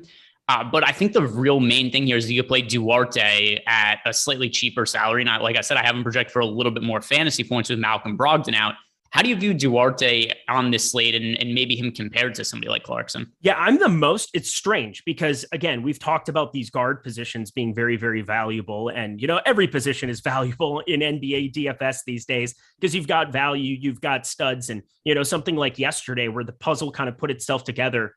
You pay up for LeBron James, you punt at other places. That's why he's higher owned than a Jokic because center was just so loaded. Today, for me, I see all of these value guards that are just popping for me. And, I think on FanDuel, where Chris Duarte is small forward only, I think he makes a lot of sense at 5,300, even over there, coming in sub 20%. I really like that number for him. So shooting guard at small forward, 5,300, it just seems a little bit higher than where I kind of want to be going to. I'm getting to a lot of Duarte on FanDuel at the depressed price tag. Not as much at 5,300 over on DK actually. So it's an identical number. I'm okay with it, but I just think that there's a number of other paths where, we'll get to some of these other pieces at forward. I'm just going to be paying up at forward a lot. It seems like just because of some of the studs, whether it's Sabonis or LeBron James, obviously, Julius Randle, I think on FanDuel at 8,700 makes a lot of sense. So there's so many of these forwards I want to be paying up for. So I'm finding it, a little bit harder, but small forward specifically, I'm okay getting to some Chris Duarte on FanDuel. All right, some super chats, and then we'll put a bow on the guard position. First from Brad Kaufman, Horford or Morant, DK high dollar. Utility spot opens up more room, but $1,700 difference. That is Morant for me. As much as I said I like Horford as a pivot off of Peyton Pritchard, I have more exposure to John Morant. Yep, same here. And I like Al Horford too. And there's another. Oh, here they. Okay, so from Brad Byard, no question. This is simply for you guys tolerating trolls.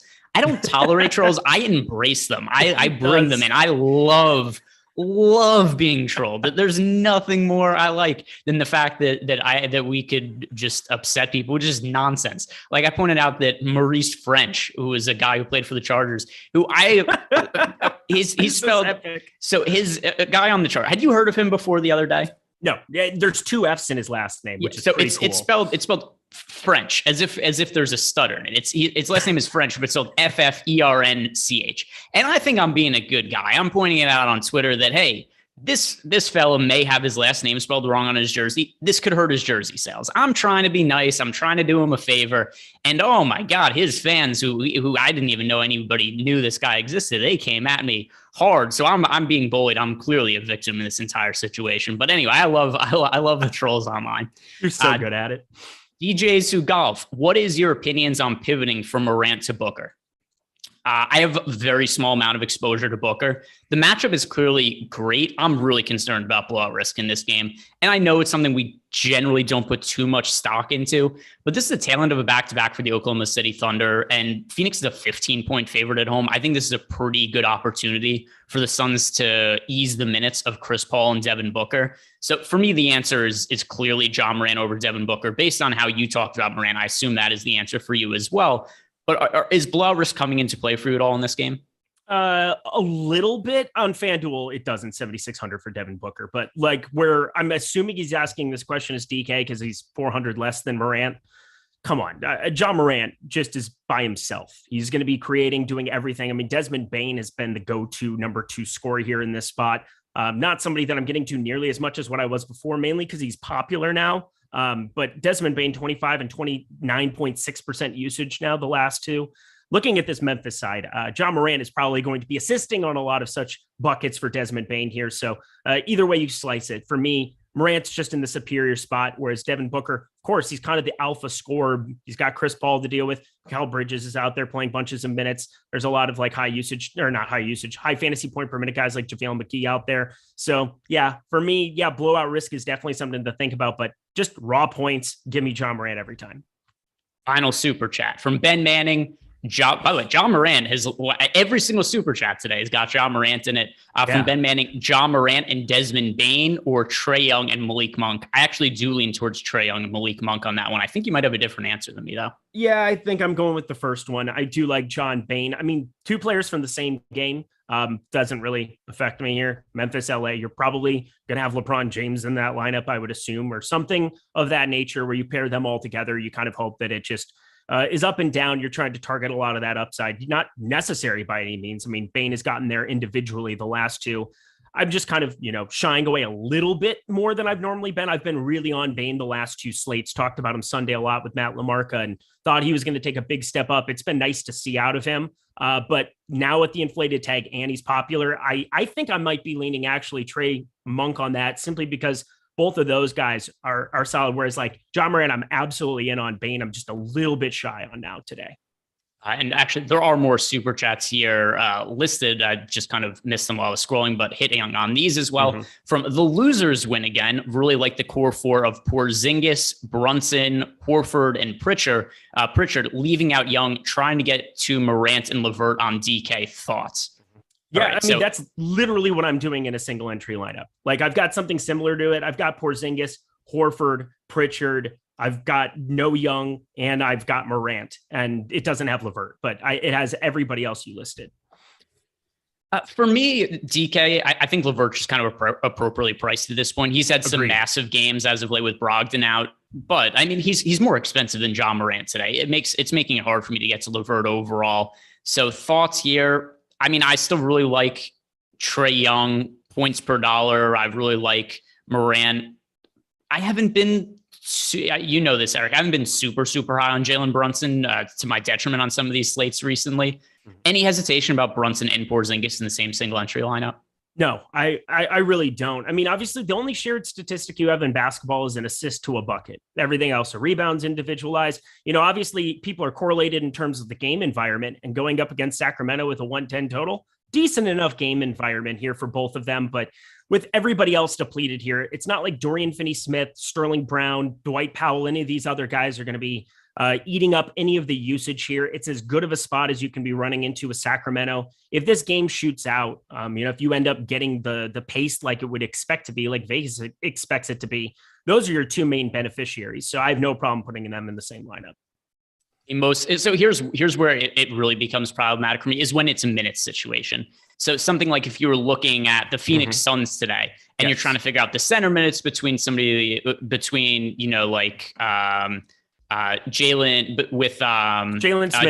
Smith and JaVale McGee. So Jalen Smith and JaVale McGee, if Jalen Smith ends up playing big minutes, it's going to come at the detriment to JaVale McGee. Like there's not a situation where I see both of them playing massive minutes. So that's where it's problematic more so than anything else. Or if there's just players who are massively negatively correlated, like Damian Lillard and CJ McCollum are negatively correlated, specific situations. But I was just asking a question. Brunson Porzingis is not really problematic for me. This is a very important super chat from Ellingson. Eric, what's in your bag? Oh, I'm assuming he means my golf bag back here. I've got a Sim 2 Max with the hazardous green 70-gram driver. I believe it's actually inflated up to 74 grams in the way that it goes with it. I've got a 16.5 Titleist that I have bent to 15.75. It's in the B2 slot. That's got a Mitsubishi chemical in it. I've got a TaylorMade 2-iron with a 100-gram, also hazardous, so true temper with that. I've got the same set of irons I've had for 7 years, 4-through pitching wedge, with X100s in it, tour issue, Titleist, 1 degree up, 0.25 inches long, and then 3 wedges that I switch the 60 around depending on the turf conditions. But I've got a 60-degree L and I've got a 60-degree 10K that was from the Vokey shop. So I've got that, and then a Scotty Cameron putter. Geez, that guy must regret asking that super chat. Hey, Next you asked the question. golfer. There you go. I just go out and play. So I'm also, I haven't played golf for a minute, but I used to be good. I just go and swing the club. I don't know what the hell he was just talking about. He just described it like it was a card in his golf bag. Super chat here from Jake. I'm not into cars. I'm into golf clubs. There you go. I still don't know what you said. Super chat here from Jake Lindland. What is the max salary you could leave on the table? For slate with this many games, I don't have that many lineups where we're leaving massive amounts of salary. I'm just scrolling through my lineups right now. And, I'll have lineups where I'm leaving $500 on the table or so, but like nothing on a slate of this size where I'm leaving massive amounts of salary on the table. Do you have a more specific answer? No. So it depends. Like a lot of these slates, there's like Sunday where salary was just so wonky. I thought the optimal had a chance of having 700, 800, 900 left over because of the plethora of value and not enough studs to pay up for. There's enough studs to pay up for on this slate, be it LeBron, be it like all of these high end guys at guard, that I really don't want to be leaving more than like $300-400 on the table.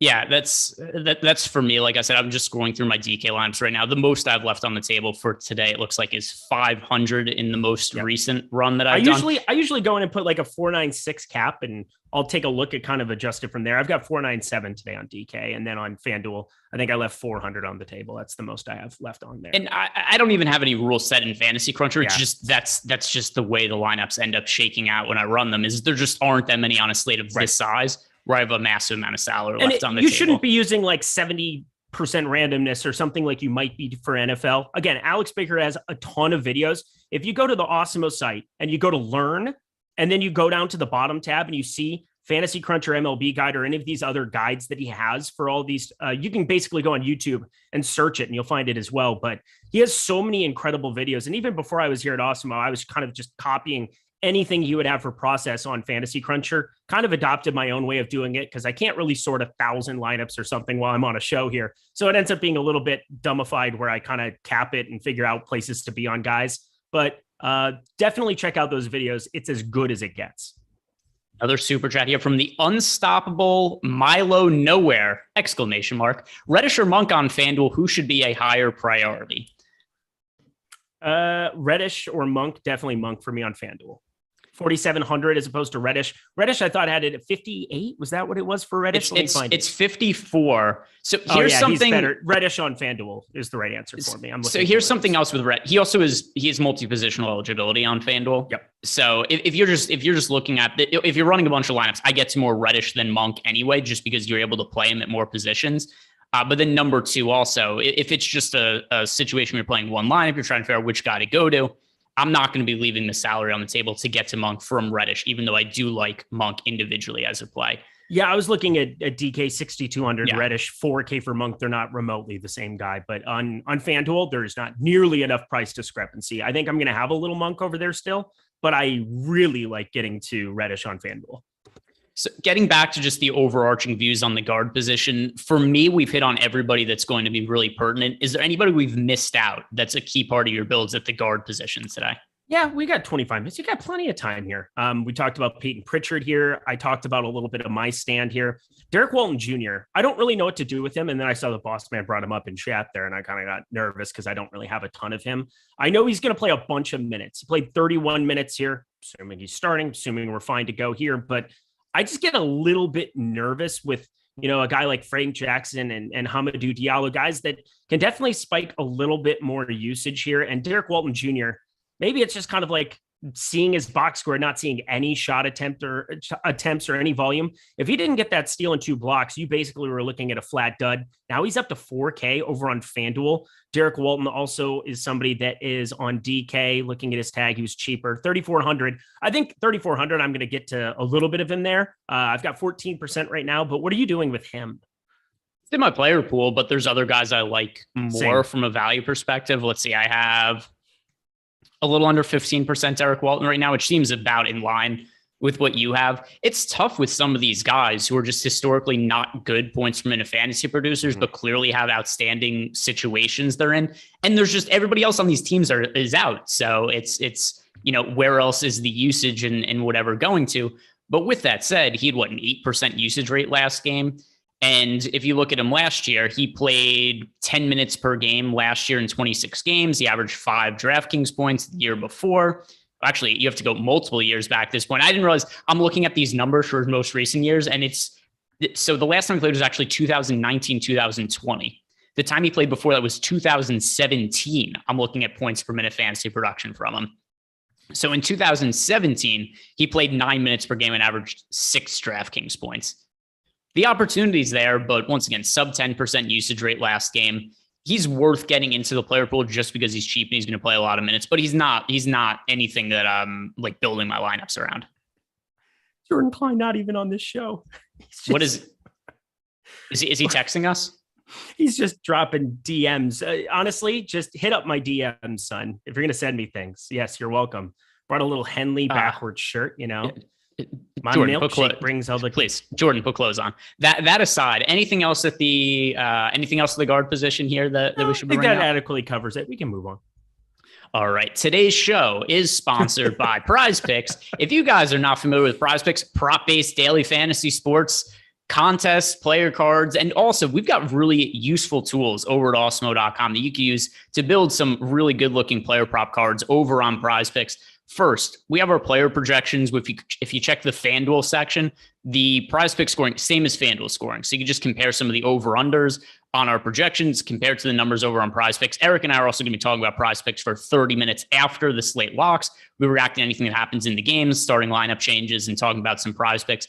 Also, Odd Shopper, free to use over at Awesemo.com. Compare some of the prop projections we have there, compare them to props at Prize Picks. Really good way to find out the percentage odds of individual props winning. But most importantly, if you're signing up for the first time, use the promo code Awesemo, get up to a $100 bonus on your first deposit.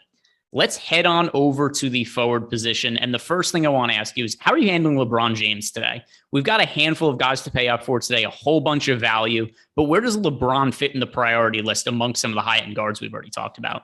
I think everybody's been a little bit spoiled on some of these slates where they've just been jamming Jokic or jamming LeBron in the right spots, and it's really come to fruition. And, you know, LeBron James against Memphis on a back-to-back here. The thing is, he's 13%. If he's going to be like 13%, I'm definitely going to get above that here.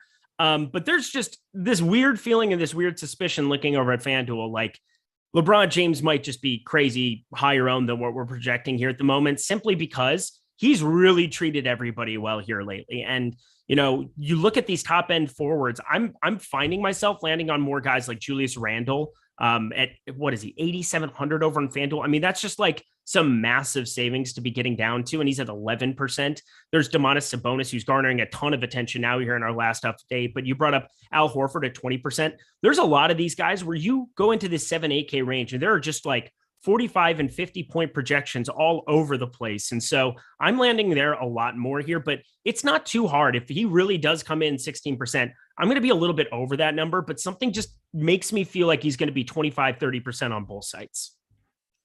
I could see that, especially just because of the name value. I think some individual players, it's hard to project for, because I think when you see somebody like, oh, LeBron James, there's no Anthony Davis out. There's the narrative of the Lakers suck right now, which I totally buy into. LeBron, to an extent, I do think is playing bigger minutes and is seeing more usage rate because of where the Lakers are in the standings, and that combined with him being healthy right now. But once again, he's 11-8 right now on ZK. On FanDuel, he's 11-2. It's about an appropriate price for me. And even if he does continue his most recent run of scoring, it's not like 60 fantasy points from LeBron James is some must-have on this particular slate, because I think Ja Morant and Trae Young could match his fantasy point total. So I'm getting to LeBron, but not a massive amount. I still prefer getting to guys like Trae Young and Ja Morant. Yep, I think that's fine. I mean, that's what I'm doing. I mean, LeBron James, again, I'm a little bit over this number. I just don't know if that's going to be the number. For me, like also Porzingis, there's no way that I was going to be under on Porzingis here against Sacramento, sub 9K on FanDuel. I think on DK, you got to think about it a little bit more, but I mean, obviously you're getting a little bit of a discount there, 16% ownership. So another spot where I'm just going to be over the field on. Again, I'm just landing in that 7, 8, 9K range, a lot more on FanDuel, definitely on DraftKings, getting down to some of those guys, in that 9K range. You're finding like tiny bits of savings. Al Horford, just a smash, sub 16%, still at 15%. That's shocking that he is not going up. I'm definitely going to be over that number substantially as well. So LeBron, I'm probably lighter on. Back to back, He's such an outlier for everything that we know about basketball on a back-to-back 38 or whatever years old that he is now. Just ridiculous playing and ridiculous ability. But I think being shy on, 25-30% is kind of the right way to go about it. Some super chats to catch up on. First from DFS Reds, Monk and Morant. Morant's just a staple of every super chat today. Monk and Morant or Brunson and Pritchard, a DK higher entry GPP. That is Monk and Morant for me. Yep, Monk and Morant. Greg Smith. Hey guys, on Yahoo for single entry, who do you prioritize a core 4 to build around? Ooh. So I did do a Yahoo show earlier in the day, and it was right after the Miami Heat game got canceled. And I do have a Yahoo build, and the players I have the most exposure to on Yahoo, some of them chalk. Hamidou Diallo, deserving chalk today. Cam Reddish, deserving chalk. Mm-hmm. I think Miles Turner should be in a little bit more than 28.6% of lineups. Same for Trae Young, sub 30% of lineups at $44. It's a totally different situation. And by the way, I already like him a lot on, say, like DK, where he's really expensive, but $44 is a really cheap price point for Trae Young. But those are overall my core. If we're going to go with a core 4, it would be Diallo, Reddish, Trae Young, and Miles Turner for me. Okay. Who for you? Yeah, Miles Turner, probably the one guy that I'd omit. I'm definitely there. Cam Reddish at $15 is something that you really can't get away from. Nasir Little's $15. That seems really, really low. I know he's coming off of his absolute, ceiling pinnacle game that he could possibly have had, 50 burger there. But I think even at $15, I think I just eat that chalk in a single entry. For me, Peyton Pritchard at $15 is definitely in that equation as well. So Pritchard, Reddish, Little, and my last guy, just to get a little different from you, Jaylen Brown, I would probably be looking at $33. You'd look at the cap. I mean, a guy like LeBron James is $50. That's 25% of your cap. You're getting a start discount going down to Jaylen Brown. And, I'm not projecting him for that much less. So at 44 fantasy points, I'm getting for Jaylen Brown, $33. I'll make him the last piece in. So now while we're talking about forwards, another super chat came in actually. So DK, utility 3,600 left. Luka Garza, Derek Walton Jr., Romeo Langford, or Royce O'Neal. By the way, we did just get a starting lineup from the Detroit Pistons, and it is Walton, Frank Jackson, Diallo, Bay, Garza. So Garza and Walton both in there starting. Mm-hmm. Who on DK do you projected for the most fantasy points? Sub 3,600. Who do I have the most for fantasy points? He's asking who to play in the utility spot for $3,600 or less on DK. Okay, let me jump over because I just got onto FanDuel and Yahoo. Now I'm going to click back over to DK. I just, talking off the top of my head, I know that, Simon's more expensive there because $3,700 on FanDuel was the thing that I've really kind of highlighted multiple times here. I know Luka Garza at $3,500 is really hard not to like at that number. If you're trying to get different, like if that last piece is just a little bit too straightforward, it's still going to be Luka Garza for me, $3,500. It is Garza for me as well. It's actually fairly close between him and Walton. And I'm actually getting to more of Walton in my lineups just because you just only have the center eligibility for Garza. But it is for utility spot, Garza is the answer for me. I want to circle back and ask you about Jaylen Brown because I'm not getting a whole ton of exposure to him. And it's certainly something that concerns me a little bit. But there's high-end guys, Ja Morant, Trae Young, LeBron James. I all have projected for more fantasy points than Jaylen Brown. I think it is a little different when you look at him on Yahoo. It's such a depressed price point at $33 to the point before when you're talking about Yahoo. But what are you doing with him on DK where he's 10,000? What are you doing with him on FanDuel where he is what was the price point on 88? So 8,800 is an easy enough salary to get to. 10,000 on DK though. What do you do with him at that kind of elevated price point? Yeah, I'm not getting to him nearly a lot. I mean, again, I was talking specifically Yahoo and. This is why you want to be playing on multiple sites, everybody. This is why you want to be playing on our sponsor Prize Picks today. It's why you want to be playing on Yahoo because you get kind of different exposure, different builds, different opportunities to really capitalize on making the right decisions and making the right decisions every day, or being able to inherit some risk and saying that I understand that this is an outcome that isn't going to work out more times than not, but you're getting a massive ownership discount in order to find out. And so for me, Jaylen Brown, $33 is just so different than a 10K Jaylen Brown. It's not even funny. Like I don't think at 10K, I really want to be getting anywhere near it. I have 5% of him right now. I think that that's just going to stay where it is. I doubt that I'm going to get any more in my next crunch. And he's projecting out 45 fantasy points for 46 fantasy points. That looks nice. That's at the top of the small forward position. But in context of the other forwards, we have LeBron, Kristaps Porzingis, even Sabonis, who's at 5%.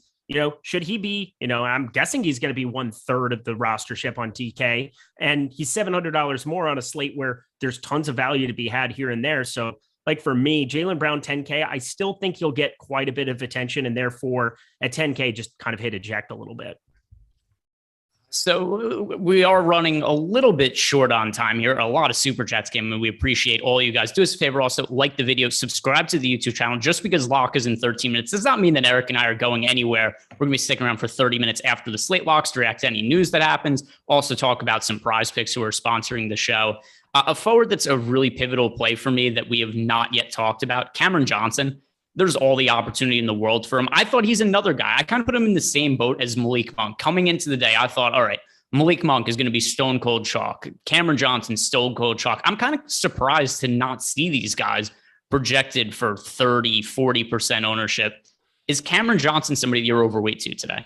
I'm just under 25%, which I think is the number we're looking at on DK. I'm at 19. So I think he's okay against OKC. And you got to be thinking that coming off of the bench before might have been a good thing for some of this blowout run. Do you have any kind of concerns? Like he might start here. I would assume he starts here in this spot in relief of Jay Crowder. So if he starts here, is there some kind of a quick hook you could be looking at? Or do you think that he's kind of immune to blowout run because he's used to coming off the bench? I think we could still see him play blowout run. We've seen him play blowout run at other points in the season. And also the team's so shorthanded. Yeah. Where they've got, let's see, who's available for them. Elfrid Payton, Jalen Smith, Landry Shamet, Mikal Bridges, Cam Johnson, Cam Payne, JaVale McGee, Devin Booker, Chris Paul. So Booker's not playing in garbage time. Paul's not playing in garbage time. McGee probably isn't playing in garbage time. Landry Shamet would play in garbage time now. I think Chandler Hutchinson exists. Maybe he's out there. Yeah. Landry Shamet, it's weird because he was starting all the way up until the 16th of December, and he hasn't started for 2 weeks now here. I mean, it's definitely become Cameron Johnson. Last game, I'm assuming that's what it is going forward. He's just been starting to do what he did at North Carolina, which is shoot the lights out of it. So he's definitely a guy who's going to go out and chuck. I mean, we have 5 for 5 from 3, 2 for 5, 4 for 10. I mean, he was a sharpshooter at North Carolina. That was kind of his MO, 3-and-D kind of type dude. So Cameron Johnson, maybe I'll give him a little bit of a boost here. I really didn't do anything to specifically seek him out. But if he is somebody that you're talking about that adamantly, I think I'm happy to get to even a little bit more than the field. I haven't projected for over 30 fantasy points today. He played 36 minutes in the start last game. Like you said, really good shooter. And it's not like he was crazy efficient last game. He shot 6 of 13 from the field, but over 30 fantasy points in a tough matchup against Memphis. And if he's potentially going to be playing over 30 minutes today, which I would expect to happen again, he's just priced too cheaply. Another super chat here from, where did it go? Here it is. Daryl Jones. What do you guys think of Wes Iwundu? No reason to play Wes Iwundu today. 0. Legitimately 0. Yeah.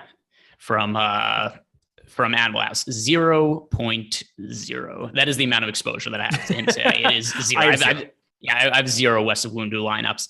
Forward position, I feel like there are a lot of guys who are guard/forward that we already talked about, like Chris Duarte. We talked about Kyle Anderson at the top. We've talked about Joe Ingles.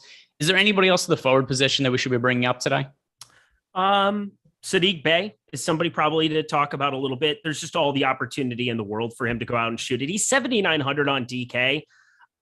I know it looks ridiculous, like it's absurd, but so are 43 and 41 minutes with 20+% usage. And hasn't, last time out, 5 for 16 from the field. I mean, we had him projected like north of 42 points the other night, 43 fantasy points. I know the Knicks matchup is going to suppress it a little bit, but there is every opportunity for him to go out and chuck. So like Saddiq Bey is somebody that I'm going to be over 10% on, even on that site. Definitely not the priority though. Over on FanDuel, he's 6,400. I find it impossible for me not to be rostering a bunch of him over there. Yeah, it's let's see where. Yep, I have no issue with 45% on FanDuel.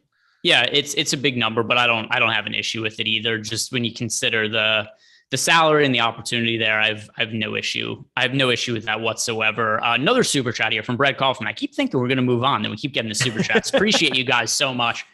He is asking Cam Johnson or Peyton Pritchard on DK. I prefer Pritchard just from a projection standpoint. If we're not considering anything else, I have more exposure to Cam Johnson today than Peyton Pritchard. But if it's just a utility spot, you're looking to play one or the other, it would still be Pritchard for me. Same. All right. Anything else from the forward spot? I think we've pretty much covered it. Anything else that you want to tie up loose ends before we head over to the centers? Yeah, just play Julius Randle at 8,700 over on FanDuel. I'm kind of surprised that he's at 12% over there. He's going to have one of these massive member me games. And I think against Detroit, sure, you can talk about blowout or whatever else. I just feel like Julius Randle is going to have a massive game sooner rather than later. And, if you're pretty chalky elsewhere, you look at Sabonis at 8,400 and Kristaps, they're great tags, but I'm taking a stand in like my big lineup there, going to Julius Randle over Domantas Sabonis and seeing how that pans out.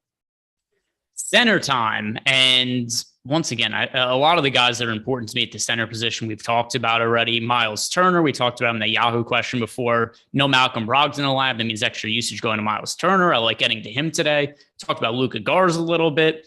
JaVale McGee, somebody we've not yet brought up today. And here's the situation with JaVale McGee. He's a crazy good points per minute fantasy producer. The only question here is, will he get those minutes today, Eric? I hope so, because he's my highest owned player. I've got a ton. And here's what it comes down to is he ended up getting subbed out in that first rotation. He got a quick foul, and you could see that they've just been apprehensive to play Jalen Smith his entire career. And maybe him putting up 29 minutes, that's, I believe, his second career high. He played in that last game of the season, played 41 minutes, but otherwise that is his first time in like a legitimate game, like a competitive game where he's gotten any kind of a run here for the Suns team.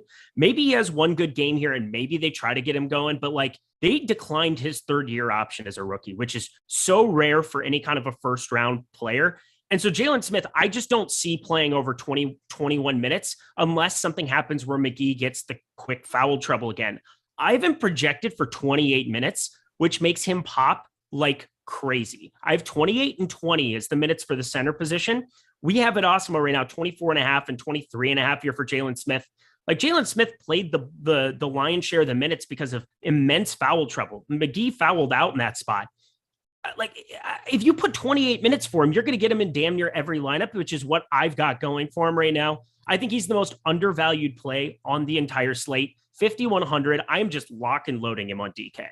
Yeah, I love JaVale McGee on FanDuel and DraftKings. Yeah, same. It's with JaVale McGee. I think what happened last game, it's a fluke in terms of minutes, because you might look at that and be like, oh, look, he played. It was foul trouble. There's nothing you do. A guy foul. You can't play a guy more minutes after he fouls out. So I look at JaVale McGee. It's such a good points per minute fantasy producer. The minutes should be there. I'm actually more concerned about his minutes being limited due to a potential blowout than actually anything that happens with him. But he might go play 25 minutes and still destroy at the salary that he's at. So I have no issue getting to JaVale McGee. I'm going right back to him. Also, kind of fun fact to tie in with Jalen Smith. So the Suns did not pick up his third year option.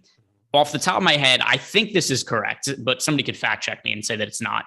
Since 2011, I think there are 3 players that have been in the NBA that have not had their third year options picked up. All of them Phoenix Suns. One is Jalen Smith.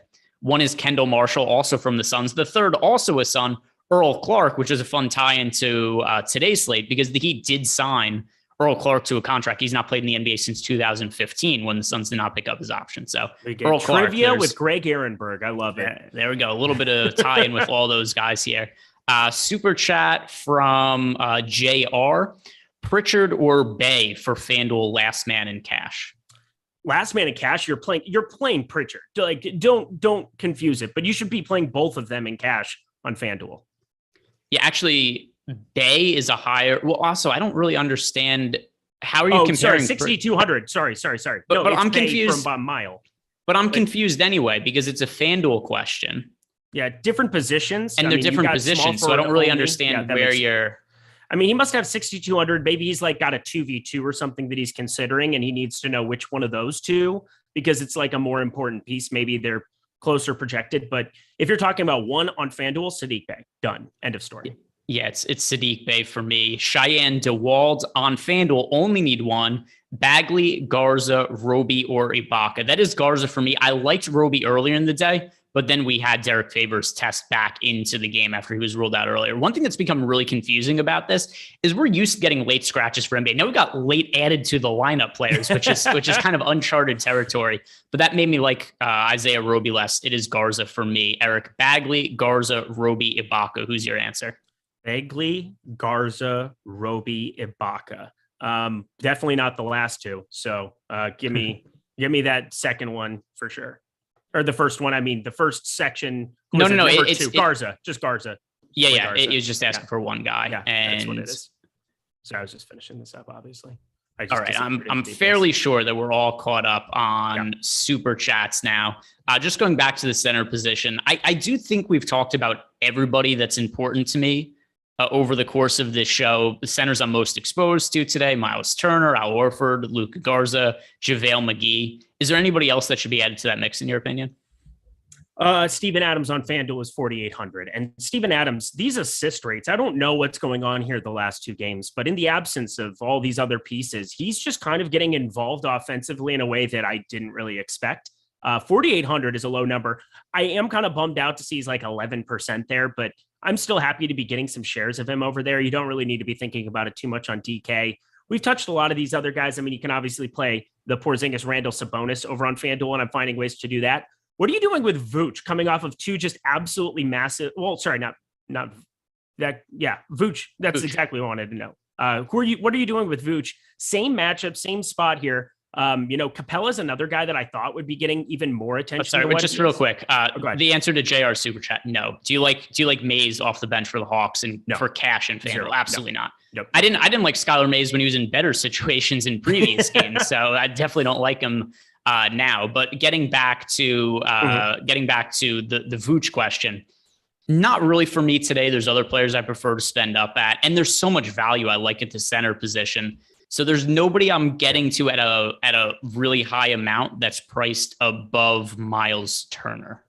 I think that's fair. Like Miles Turner is another guy that, makes a lot of sense here, absent these other fools. So yeah, I'm happy with that too. And anything else at the center position here? We've got, 30 seconds until lock, but Eric and I aren't going to go anywhere. We're going to be doing the Prize Pick Show. Like the video, subscribe to the YouTube channel, do us a favor, all that good stuff. Anything else at the center position that you want to give some last second wisdom on? No, I just want to reiterate, you guys should stick around for half an hour because things might change. And my takes on things and players we like might change based off of news of who's starting and who's not. That's all. Yeah, we don't want to do this. Guys, you got to stick around for Eric. We don't want to set up another Nas Reed situation where Eric is just getting berated with all kinds of DMs. With the guy I didn't roster in a single lineup yesterday. Not a single lineup.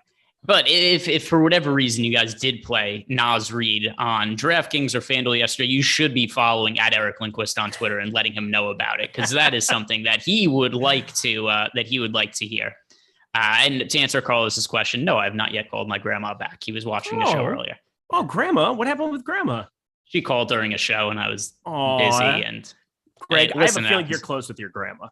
No. Also, it's I hate her. She's awful. It's like she's already gone to bed at this point. It's late. What are you gonna do? Yeah, it's late. 7 p.m. Prize Picks, the presenting sponsor of the next 30 minutes of programming that Eric Lindquist and I are going to be doing. If you guys are new to Prize Picks, do us a favor, do yourself a favor, head on over to prizepicks.com, sign up using the promo code Awesemo, get up to $100 bonus on your first deposit. Now, Eric and I are going to be talking about Prize Picks and some of our favorite props of the night. Also, something you guys could do if you missed me talking about it earlier, head on over to oddshopper.awesemo.com. You can look at all of the projections we have. You can look at prop projections and see our projected odds of players going over or under their prop numbers. A really good way to find some value on Prize Picks. I am logging in right now. And by the way, something else I really like about Prize Picks, a lot of times you go on, there's all kinds of other sports in here. And you never know what you're going to see. Sometimes there's disc golf in here. Sometimes there's women's European basketball, which Eric loves to put some money on. Lots of good options. All right. I've got Prize Picks pulled up right now. And I'm also going to go to our NBA ownership page because I like to cross-reference this and just kind of try to make it something that's pertinent to both what we're talking about with DFS and also over at Prize Picks. So let's look for Peyton Pritchard props over on Prize Picks. Do you see any Peyton Pritchard props? I am looking. It looks not. All right. So no Peyton Pritchard props, but maybe are there some Jaylen Brown props? So keep in mind, fantasy scoring over on Prize Picks is the same as it is on FanDuel. So first thing I see here, maybe a little bit low on Jaylen Brown. He's projected for an over-under of 46 Prize Picks points, same as FanDuel. I haven't projected a little bit higher than that. For DraftKings, that did make him at 10,000, a little bit difficult for me to get to. FanDuel made more sense at 8,800. Eric, where do you stand on a 46 fantasy point over-under for Jaylen Brown? I mean, I think that's really, really good. I mean, it's a pretty appropriate number. I think there's certain props that I might like even a little bit more. Like I would shy a tiny bit on the under of Robert Williams, not by much. I think he's decent on a slate like this, but looking at that 32 number there for him, that would be more of something to short. Just kind of looking at the Celtics numbers and the projections I have here, looking at Jaylen Brown, 43, it might be a little bit high. 46 might be a little bit high for me for Jaylen Brown. Al Horford also, if you kind of go to the over of him, the under of if you're playing like the bullish on Al Horford game and you're going to be shorting Jaylen Brown a tiny bit, I think that makes some sense just from a raw points perspective, somebody that could go out and, really kind of take away a lot of usage from time to time. But Jaylen Brown should be pretty uninhibited. I think it's probably a pretty close to a stay away across the board here for the Celtics. Another super chat here from Kento Salvo. Just saying, appreciate you guys. We appreciate you. Thank you for the super chat, Kento Salvo. People also really want to see my shirt. So let's see. If you guys stick around, say 7:15 Eastern Standard Time, so 12 minutes, like this video, subscribe to the YouTube channel. If you guys all do us a favor, everybody who's watching that isn't subscribed, subscribe to the channel, and I will reveal the t-shirt that I'm wearing. Do you have OddsShopper pulled up right now, Eric? Yeah, I do. I do have OddsShopper. I would double check here. What do you need? Throw some of the props that have the highest percentage chance of hitting the over or the under today, and we'll compare those to some of the props on Prize Picks. Of course, I start refreshing it, and it just, there we go. So on the top end, we have expected ROI. They just updated some of the guys, removed them from the game here. We've got Chris Paul under 10.5. We're looking at for assists. So we're seeing something there. Again, OddsShopper is such an easy way to be able to filter and to be able to look at Prize Picks in a different light. You're able to see the projection on the page. 8.7 is the assist projection we have for Chris Paul. 10.5 is the number. 2 is a pretty large disparity. If you're kind of just new to looking at some of the sports betting, new to looking at some of the props, how they kind of correlate. So like 2 is a large discrepancy. So, if he comes to, a conclusion there, you put the 10.5 there. Tyrese Halliburton, the under of 15.5. Of course, De'Aaron Fox, as he plays more minutes and gets ramped up, is going to certainly cut into some of the production here for Tyrese Halliburton. He's not really a guy that, as much as I love my Iowa State team, let's go Cyclones, Cheez-It Bowl tonight, woo. I'm definitely looking at getting and shorting Halliburton. He's been incredible, but it's going to run out with De'Aaron Fox back. Props are way too high on Halliburton on Prize Picks, too high on sports books. This 7.5 assist number, I love hitting the under. And I know a lot of people are going to look at box scores and just look there and be like, look at all the assists that Tyrese Halliburton has. There has never been a point in DFS where recent box scores were less relevant, because you're just talking about players who are, and it's so much to take in too, because not only are players playing on teams like the Sacramento Kings, where it's like, hey, everybody's out for Sacramento. There's no De'Aaron Fox. Tyrese Halliburton's taking on a bigger role. But they're playing against shorthanded teams as well on a lot of these nights. And it's why a lot of these days are just nothing relevant. And anything that happened yesterday just isn't relevant anymore. So did Halliburton have 10 assists last game, 7 the game before? And he went on a great run without De'Aaron Fox also. Absolutely. Totally different situation now, though. De'Aaron Fox is back in the lineup. He's going to be playing extended minutes. I do really like the under 7.5 for Tyrese Halliburton. It's one of my favorite plays of the day. Yeah, along with for me, and I already had this one on my card because I've been playing a lot on Prize Picks lately. Sometimes Probably smartly so. There's been some bad plays by Eric Lindquist too. And Greg's like, "Oh yeah, I've seen the screenshots because we like to talk props. It's really fun." You're like, Eric, you could have done better there. Yeah, if I go to sleep early one day, I wake up, it's just 18 text messages from Eric, just WTF, like this guy, how come this guy's playing in garbage time? How come this guy isn't playing in garbage time? How come Okongwu is closing the game? And I can't even with the Okongwu, his first game back, getting like 24, 25 fantasy points all through like 3 blocks in the last 2 minutes of that game in garbage time. I can't even with that garbage, but you know what? Such is life. Yeah, people like to watch me tilt, but also I think my friends like to have me tilt in chats. That's kind of what I'm learning. Yeah, people getting cucked in our group chat is the greatest thing ever. It's always Joey though. Poor Joey. But between Joey losing out on dates or your prize picks thing losing, it's fantastic. Yeah, but we're gonna win tonight is what we're gonna do because I've got some lock and loaded Garza. If he does not put up double digits today, I tell you what, I'm gonna probably have to move out. Like I'm probably just gonna move out. Yeah, his wife is going to kick him out of the hotel they own. So something else also. They've got a new search function over on PrizePicks. I don't know if you're aware of this. You could search players' name, and it is new. That's something that did not exist before. I use the Control F function, so it's easy enough to find players. But you could also... you're so fancy, Greg. Hey, look at me. Somebody went to their second grade keyboard class. Well done. A space, SS space. What is your favorite free throw prop today? This is something that I typically don't look at, but I want to keep in mind because every time I do these PrizePicks shows with you, I never know exactly where we're going to go with these. And you always have a random free throw prop. Is there somebody you're eyeing from a free throw perspective? Yep. I got it for you. If you're ready to go, this is kind of a different one, but Ja Morant, 4 free throws made. We are going to be taking the over on all things Ja Morant today. And I think that there are some, it's pretty efficient for some of these other props, but without Dylan Brooks there, we saw 25 field goal attempts, but only 4 free throws attempted here in the last game.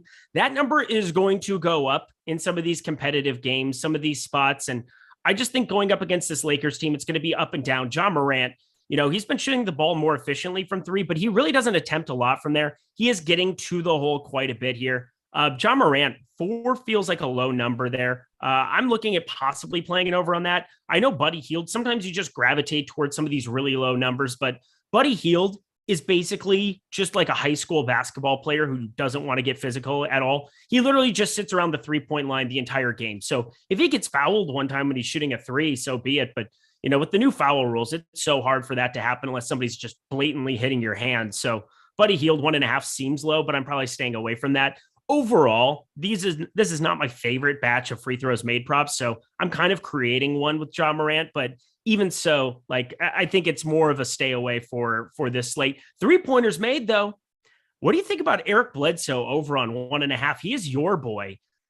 They're coming off a game where Ty Lue benched that entire Clippers team in the fourth quarter for whatever reason. They got to within 12 and they gave the bench every opportunity. I think it's just the dumbest thing when coaches do that, but Eric Bledsoe is going to have to play a ton of minutes. Reggie Jackson continuing to be out is great. I expect him to garner a ton of usage here for this Clippers team. Are you bullish on that as well? It's a pretty fair number because Eric Bledsoe, for where he's priced in DFS today, it's just an appropriate price. And I feel the same way about this 3-pointers prop. Where 1.5 to me is about accurate because he's going to be on the court a lot. Evan Fournier scratched. All right. Evan Fournier, ankle injury. He will not be playing today. That game already locked, so we can't do a damn thing about it. But are there props listed? Yes. All right. So RJ Barrett, we got to get on some RJ Barrett props like right now. Julius Randle. Specifically, though, RJ Barrett has to play some more minutes. You would expect. He's probably the only guy who's going to be listed. So 14.5 points. Hit the over on that right now this second. So that game has locked. There we go. No, but 410. I still just got it in. Power play. RJ Barrett. Okay. There we go. All right. Done. So RJ Barrett, 14.5 points. 50 spot. Let's go. I put those two. I put Tyrese Halliburton over 7.5. Dorian Finney-Smith, 11.5 and 14.5 RJ Barrett. I hit it as the news came out. Bang. Because it's just locked a second ago.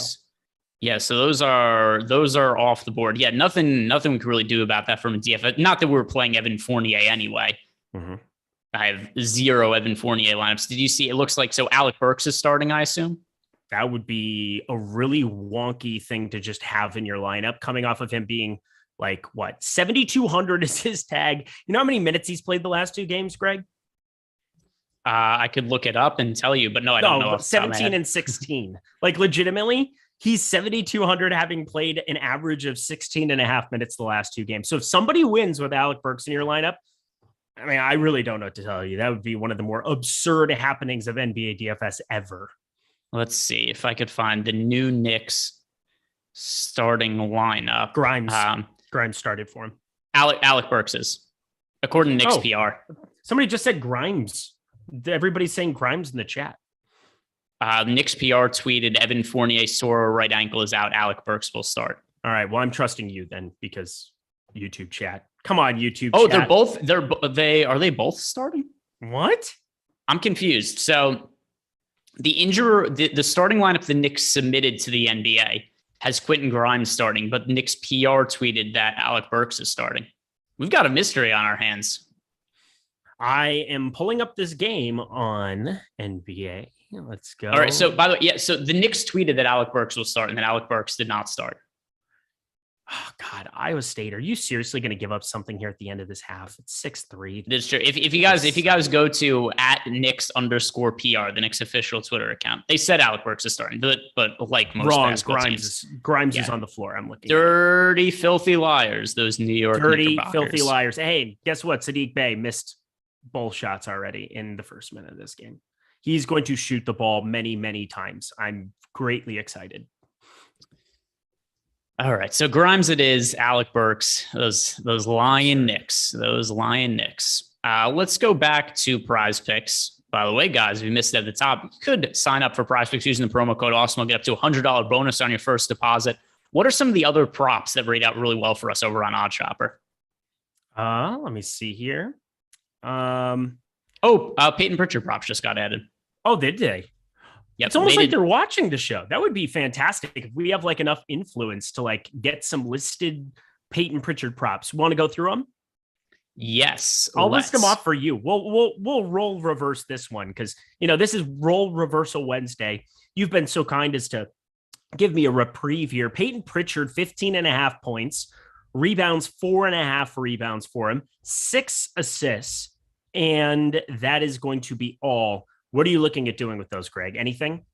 Give me the under 6 assists. That seems like a massively high number. I think the rebounds is about fair. The points is about fair. 6 assists seems super high to me. I understand that there's guys out for the Boston Celtics. We've seen the situation in the last 2 games with guys out, and he put up 6 assists and he put up 5 assists. Last game, he played 45 minutes where he did that. I don't expect him to play that many minutes again. Give me the under 6 assists. That's a massive number for a guy who's not been a crazy high assist rate guy in his career. Yeah, we're shorting a lot of assist props. I like this. I mean, the Tyrese Halliburton one is such a smash. It's really hard to not like that number. Does that make you bullish on like a Jaylen Brown over 3.5 assists? Look, let me pull up their assist rate here in the absence of Jason Tatum. That seems like something. 3.5 assists is about fair to me. Okay. What is Al Horford's though? Like, I think it's not unreasonable to think that a lot of the offense filters through Al Horford. He doesn't have a prop listed at assists. Okay. That's unfortunate. I was thinking about that too, but that's why I asked Jaylen Brown instead. Yeah, no, that's fair. Do you agree though? 6 assists high for Pritchard? Yeah, under there? That's a gigantic number. It's basically saying we expect what happened last game to be exactly what happens going forward, and I do not either. Yeah, I'm just checking other. The thing is, do we expect him to play 45 minutes again? That was what I said. I don't think he's going to play those minutes. And, there's still some other guys they could give minutes to. If Romeo Langford stays out of stupid foul trouble, he could play some extended minutes. So and also don't forget, Josh Richardson's back. Josh Richardson is going to play minutes. He wasn't playing minutes before. I would be stunned if Peyton Pritchard plays 45 minutes again. Me too. Smash the under of 6. That's way, way, way too high. As is 7.5 for Halliburton. That's another nice one. Yeah, agree on both accounts, and I'm looking through other. By the way, one sports book that we played DFS on has Peyton Pritchard's assist total at 6.5. Hang on. So Tex is trolling my foul, how I say that word through the way that I just said roll. Roll? Roll. Do you call it do you say somebody's roll roll reversal? But I said roll, but it's so I think he was just making fun of the roll. Like that was a really smart, intelligent joke. So I at least had to give him some props. Well done, Sotex. I love Sotex has been following my content for many, many years. Friend of the program, as far as I'm concerned. Yeah. Who are so that was interesting that we got some Peyton Pritchard props added. What else is really highly rated for us on Odd Shopper in terms of just props to go over or under their numbers? Yeah. So we've got a couple of other, all of these Sacramento guys are just kind of sitting on the top end. We just had a lot of stuff break earlier for that. Let's see. Do I still have it filtered on Sacramento? It seems like every single one is sitting at the very top. I think it's getting refreshed right now as we're going. Okay. So let me pull up some of these guys. Let's talk Atlanta props. Everything's getting updated here at the moment, so we'll give it a second. But other things that I'm kind of looking at for me, when you're trying to just establish, like with Odd Shopper, where you want to be going, it makes the most sense to really see if there's like any news waiting in the wings that you can take advantage of here, or if there's just like a pre-notion of like the way things might be for a rotation. So I'm looking at some rebound props for some of this later game action. A guy like 15 rebounds for Rudy Gobert against Portland. Would it really surprise anybody? That's just like a massive, massive number of rebounds here. And I know we've had him projected for over 15 in a number of spots, but like I'm definitely going to be hitting the over of something like this, even in a blowout scenario. Like Larry Nance is the other big that he's really going to be going up against. Nasir Little. Like I don't see any planet where Rudy Gobert doesn't just completely clean the glass in this game. I mean, his rebound rate has been absurd this entire season. Let me find this here. But if people have like the notions of, he wasn't a guy that at his price point, I was getting to a whole heck of a lot for DFS purposes, but he's got a 25.3% rebound rate this season. 25% is absurd. So I'm going to be taking the over even of that massive 15 number. By the way, we are halfway through the first quarter of the Knicks Pistons game. The score is 7-2, as promised. By the way, my T-shirt. This is from Lilo and Stitch. We've got him. It says, I love that T-shirt. I love tried. He's on his head. He fell. It's very cute. Super chat here. I like this super chat too. Trolling Eric a little bit. Ryan Nelson 0-2, Clemson -1, fading Ohio State's no talent offense. Eric, oh, dude, thoughts? I smashed Clemson. Are you kidding me? Okay. I smashed Clemson. I've been talking about that. I feel like I've been talking about that line for a month. I didn't see any way in hell that we beat Clemson today. Like legitimately none. But I'm still cheering for them other than now I have a lot of money invested in Clemson. This Knicks Pistons game is just the absolute dregs. So this game, we're 6 minutes left in the first quarter. Knicks are up 7-2. To Eric's credit, there is one player doing well right now. Who do you think it is, Eric? I mean, gotta be Sadiq Bey, my dude. No, RJ Barrett. Oh, fuck. That's not good.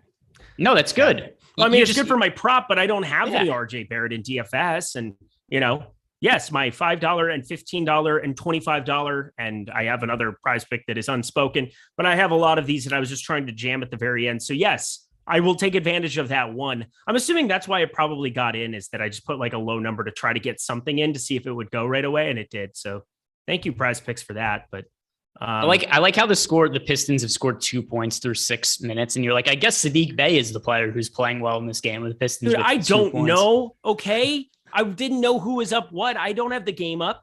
I have the Iowa State 6-3 at halftime. Also, how did Clemson not score at the end of that half? What did they do to screw that up? I don't know. Nobody's watching, but you and Ryan Nelson. Wow. Oh, he missed a 36-yard field goal. There you go. Oh, I thought we were talking about basketball. I didn't realize that it was football. Oh, we're talking football. Yeah, 6-3. Okay. It's the Cheez-It Bowl. There's actually college football games that actually get played now still. Poor Matt Gajewski. That guy is just getting trolled every day. Talk about tilting. I see Matt Gajewski is not having a good time on Twitter when some of these games get canceled. So stat lines from the Detroit Pistons halfway through the first quarter. Sadiq Bey, 0 points and 3 rebounds. Hamidou Diallo, 2 points and 2 rebounds. Luka Garza, 0 points and 2 rebounds. Derek Walton Jr., no stats. Frank Jackson Jr., 1 rebound, 1 steal. It is a absolute barn burner going on there. And I see a 3. Somebody made a 3 coming out of the quarter. Oh, what happened? Hold it up. Who made it? Bay, 7-5. They have They have more than doubled 1 their for 4 from 3. point Frank total. Jackson steal. Let's go. And a bucket. Who made this 3? I love on ESPN when you're tracking the game rather than actually watching it, because the score always gets updated like 5 seconds before who actually scored it goes up. So Julius Randle personal take foul. That's not ideal. Don't do any more of that. I need you to play well. This game. Oh, by the way, a little more points being scored in the next game. 11-10 in the Pacers Hornets game. Pretty good start for LaMelo Ball in 4 minutes, 2 points, 4 rebounds, an assist and a steal. From the Indiana Pacers, Domantas Sabonis, 2 points, a rebound, an assist and a steal. Karis LeVert off to a not so great start as people were complaining. Oh, he just hit a 3, so he's no longer as negative fantasy points. Good for Karis LeVert. Heading back over to some of the Prize Picks props, let's talk about some of the later players here. And let's look at the Dallas Sacramento game, just because it's the game that has the most shelf life. If anybody's watching this, or maybe somebody's looking at this after the fact, that game doesn't lock for another 3+ hours here. So Dallas and Sacramento. On the Dallas side of the game, we've seen a lot of usage go to Jalen Brunson, Kristaps Porzingis with no Luka Doncic in the mix. The current props for Jalen Brunson, 20.5 points. Seems about efficient to me. Fantasy points, 38.5 also seems pretty efficient. All right, so this is a dead end. Is there anything that you're looking at on Prize Picks that stands out to you? I love it. Honestly, what it is like, obviously we want to preach good habits. Like I also do like to just sometimes sit down with a nice beer at the end of the night, kick my feet up, put a little something, and I want to find some advantageous lines. And I think, just tilt my face off. It's really fun. I do it often. So here we go.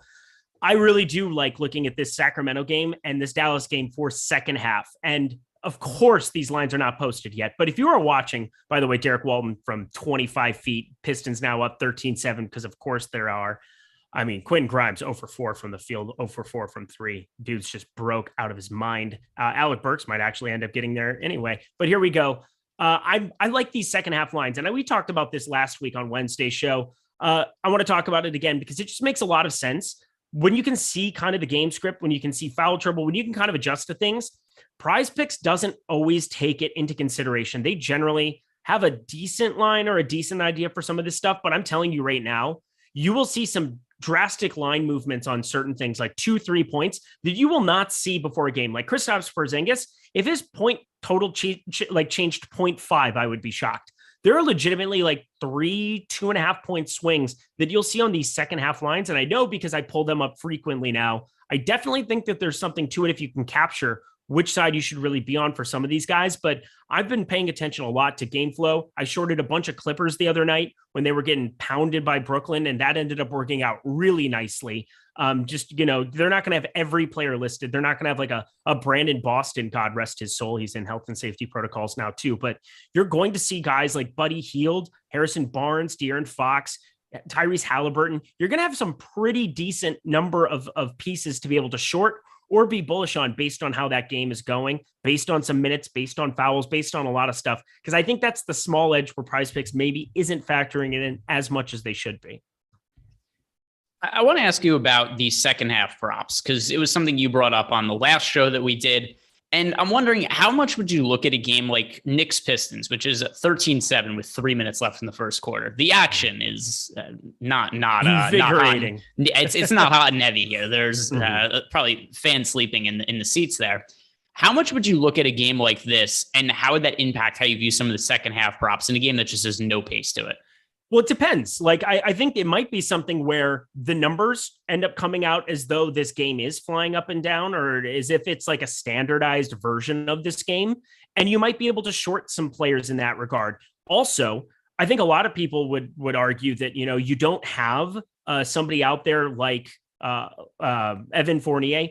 He's generally been somebody that he's not like, let me go through some of his box scores here. I mean, he's been more of a high usage guy in the past in Orlando, but even now 25.7%, 21.6%, 26.5%. That's a lot of usage that you're taking off of a floor that's kind of prohibitive for some of these guys. And Quentin Grimes can have some of that usage off the bench, 15.2%, 28.7, 27.2.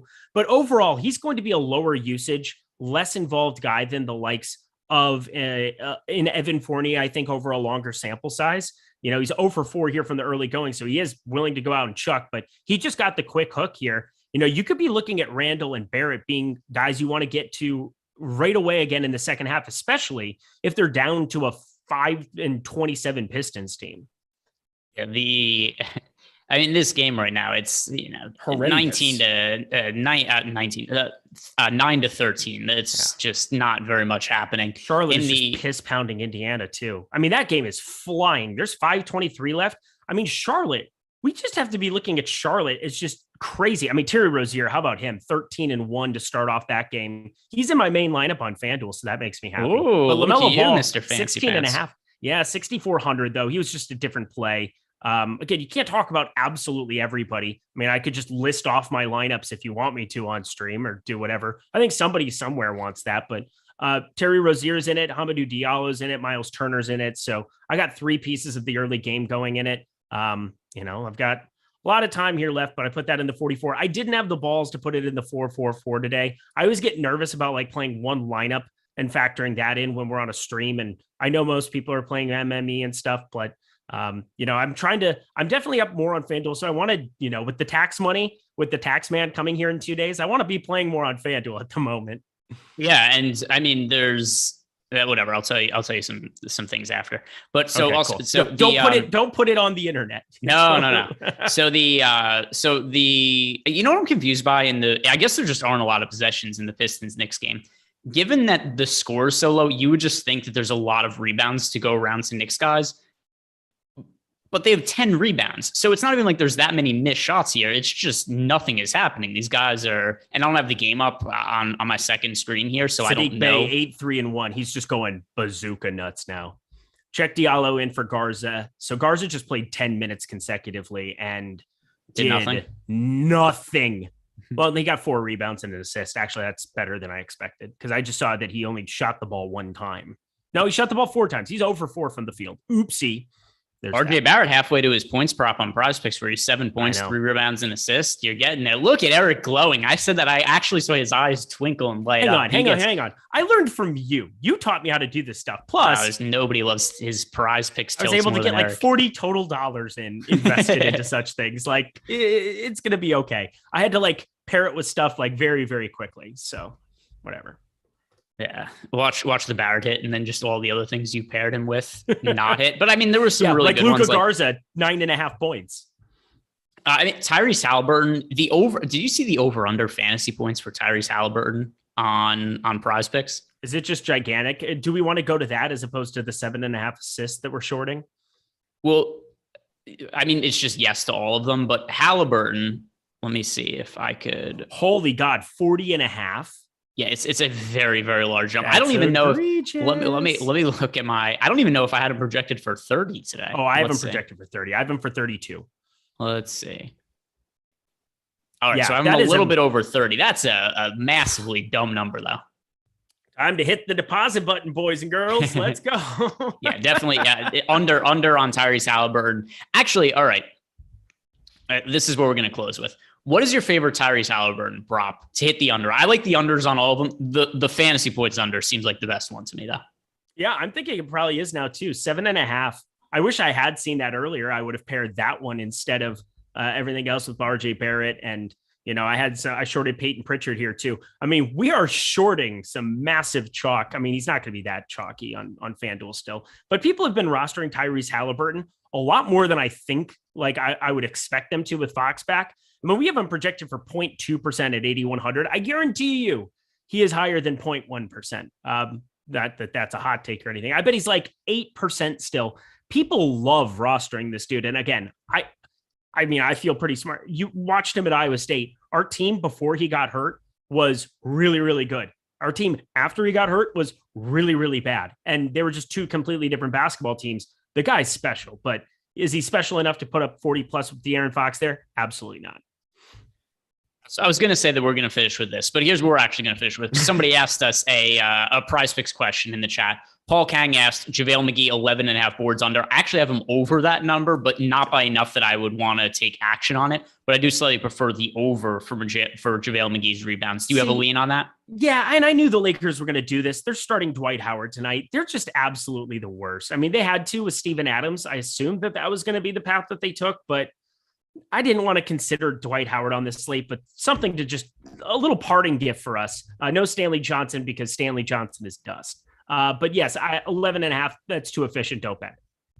It's funny too, because Lakers fans are now looking at Stanley Johnson, a 10-day contract, be like, all right, the team is, if he's probably not going to be on the team in 2 weeks. He deserves a roster spot, but who knows if he Isaiah Thomas is the savior of the Lakers. Yeah. 10-day contract over.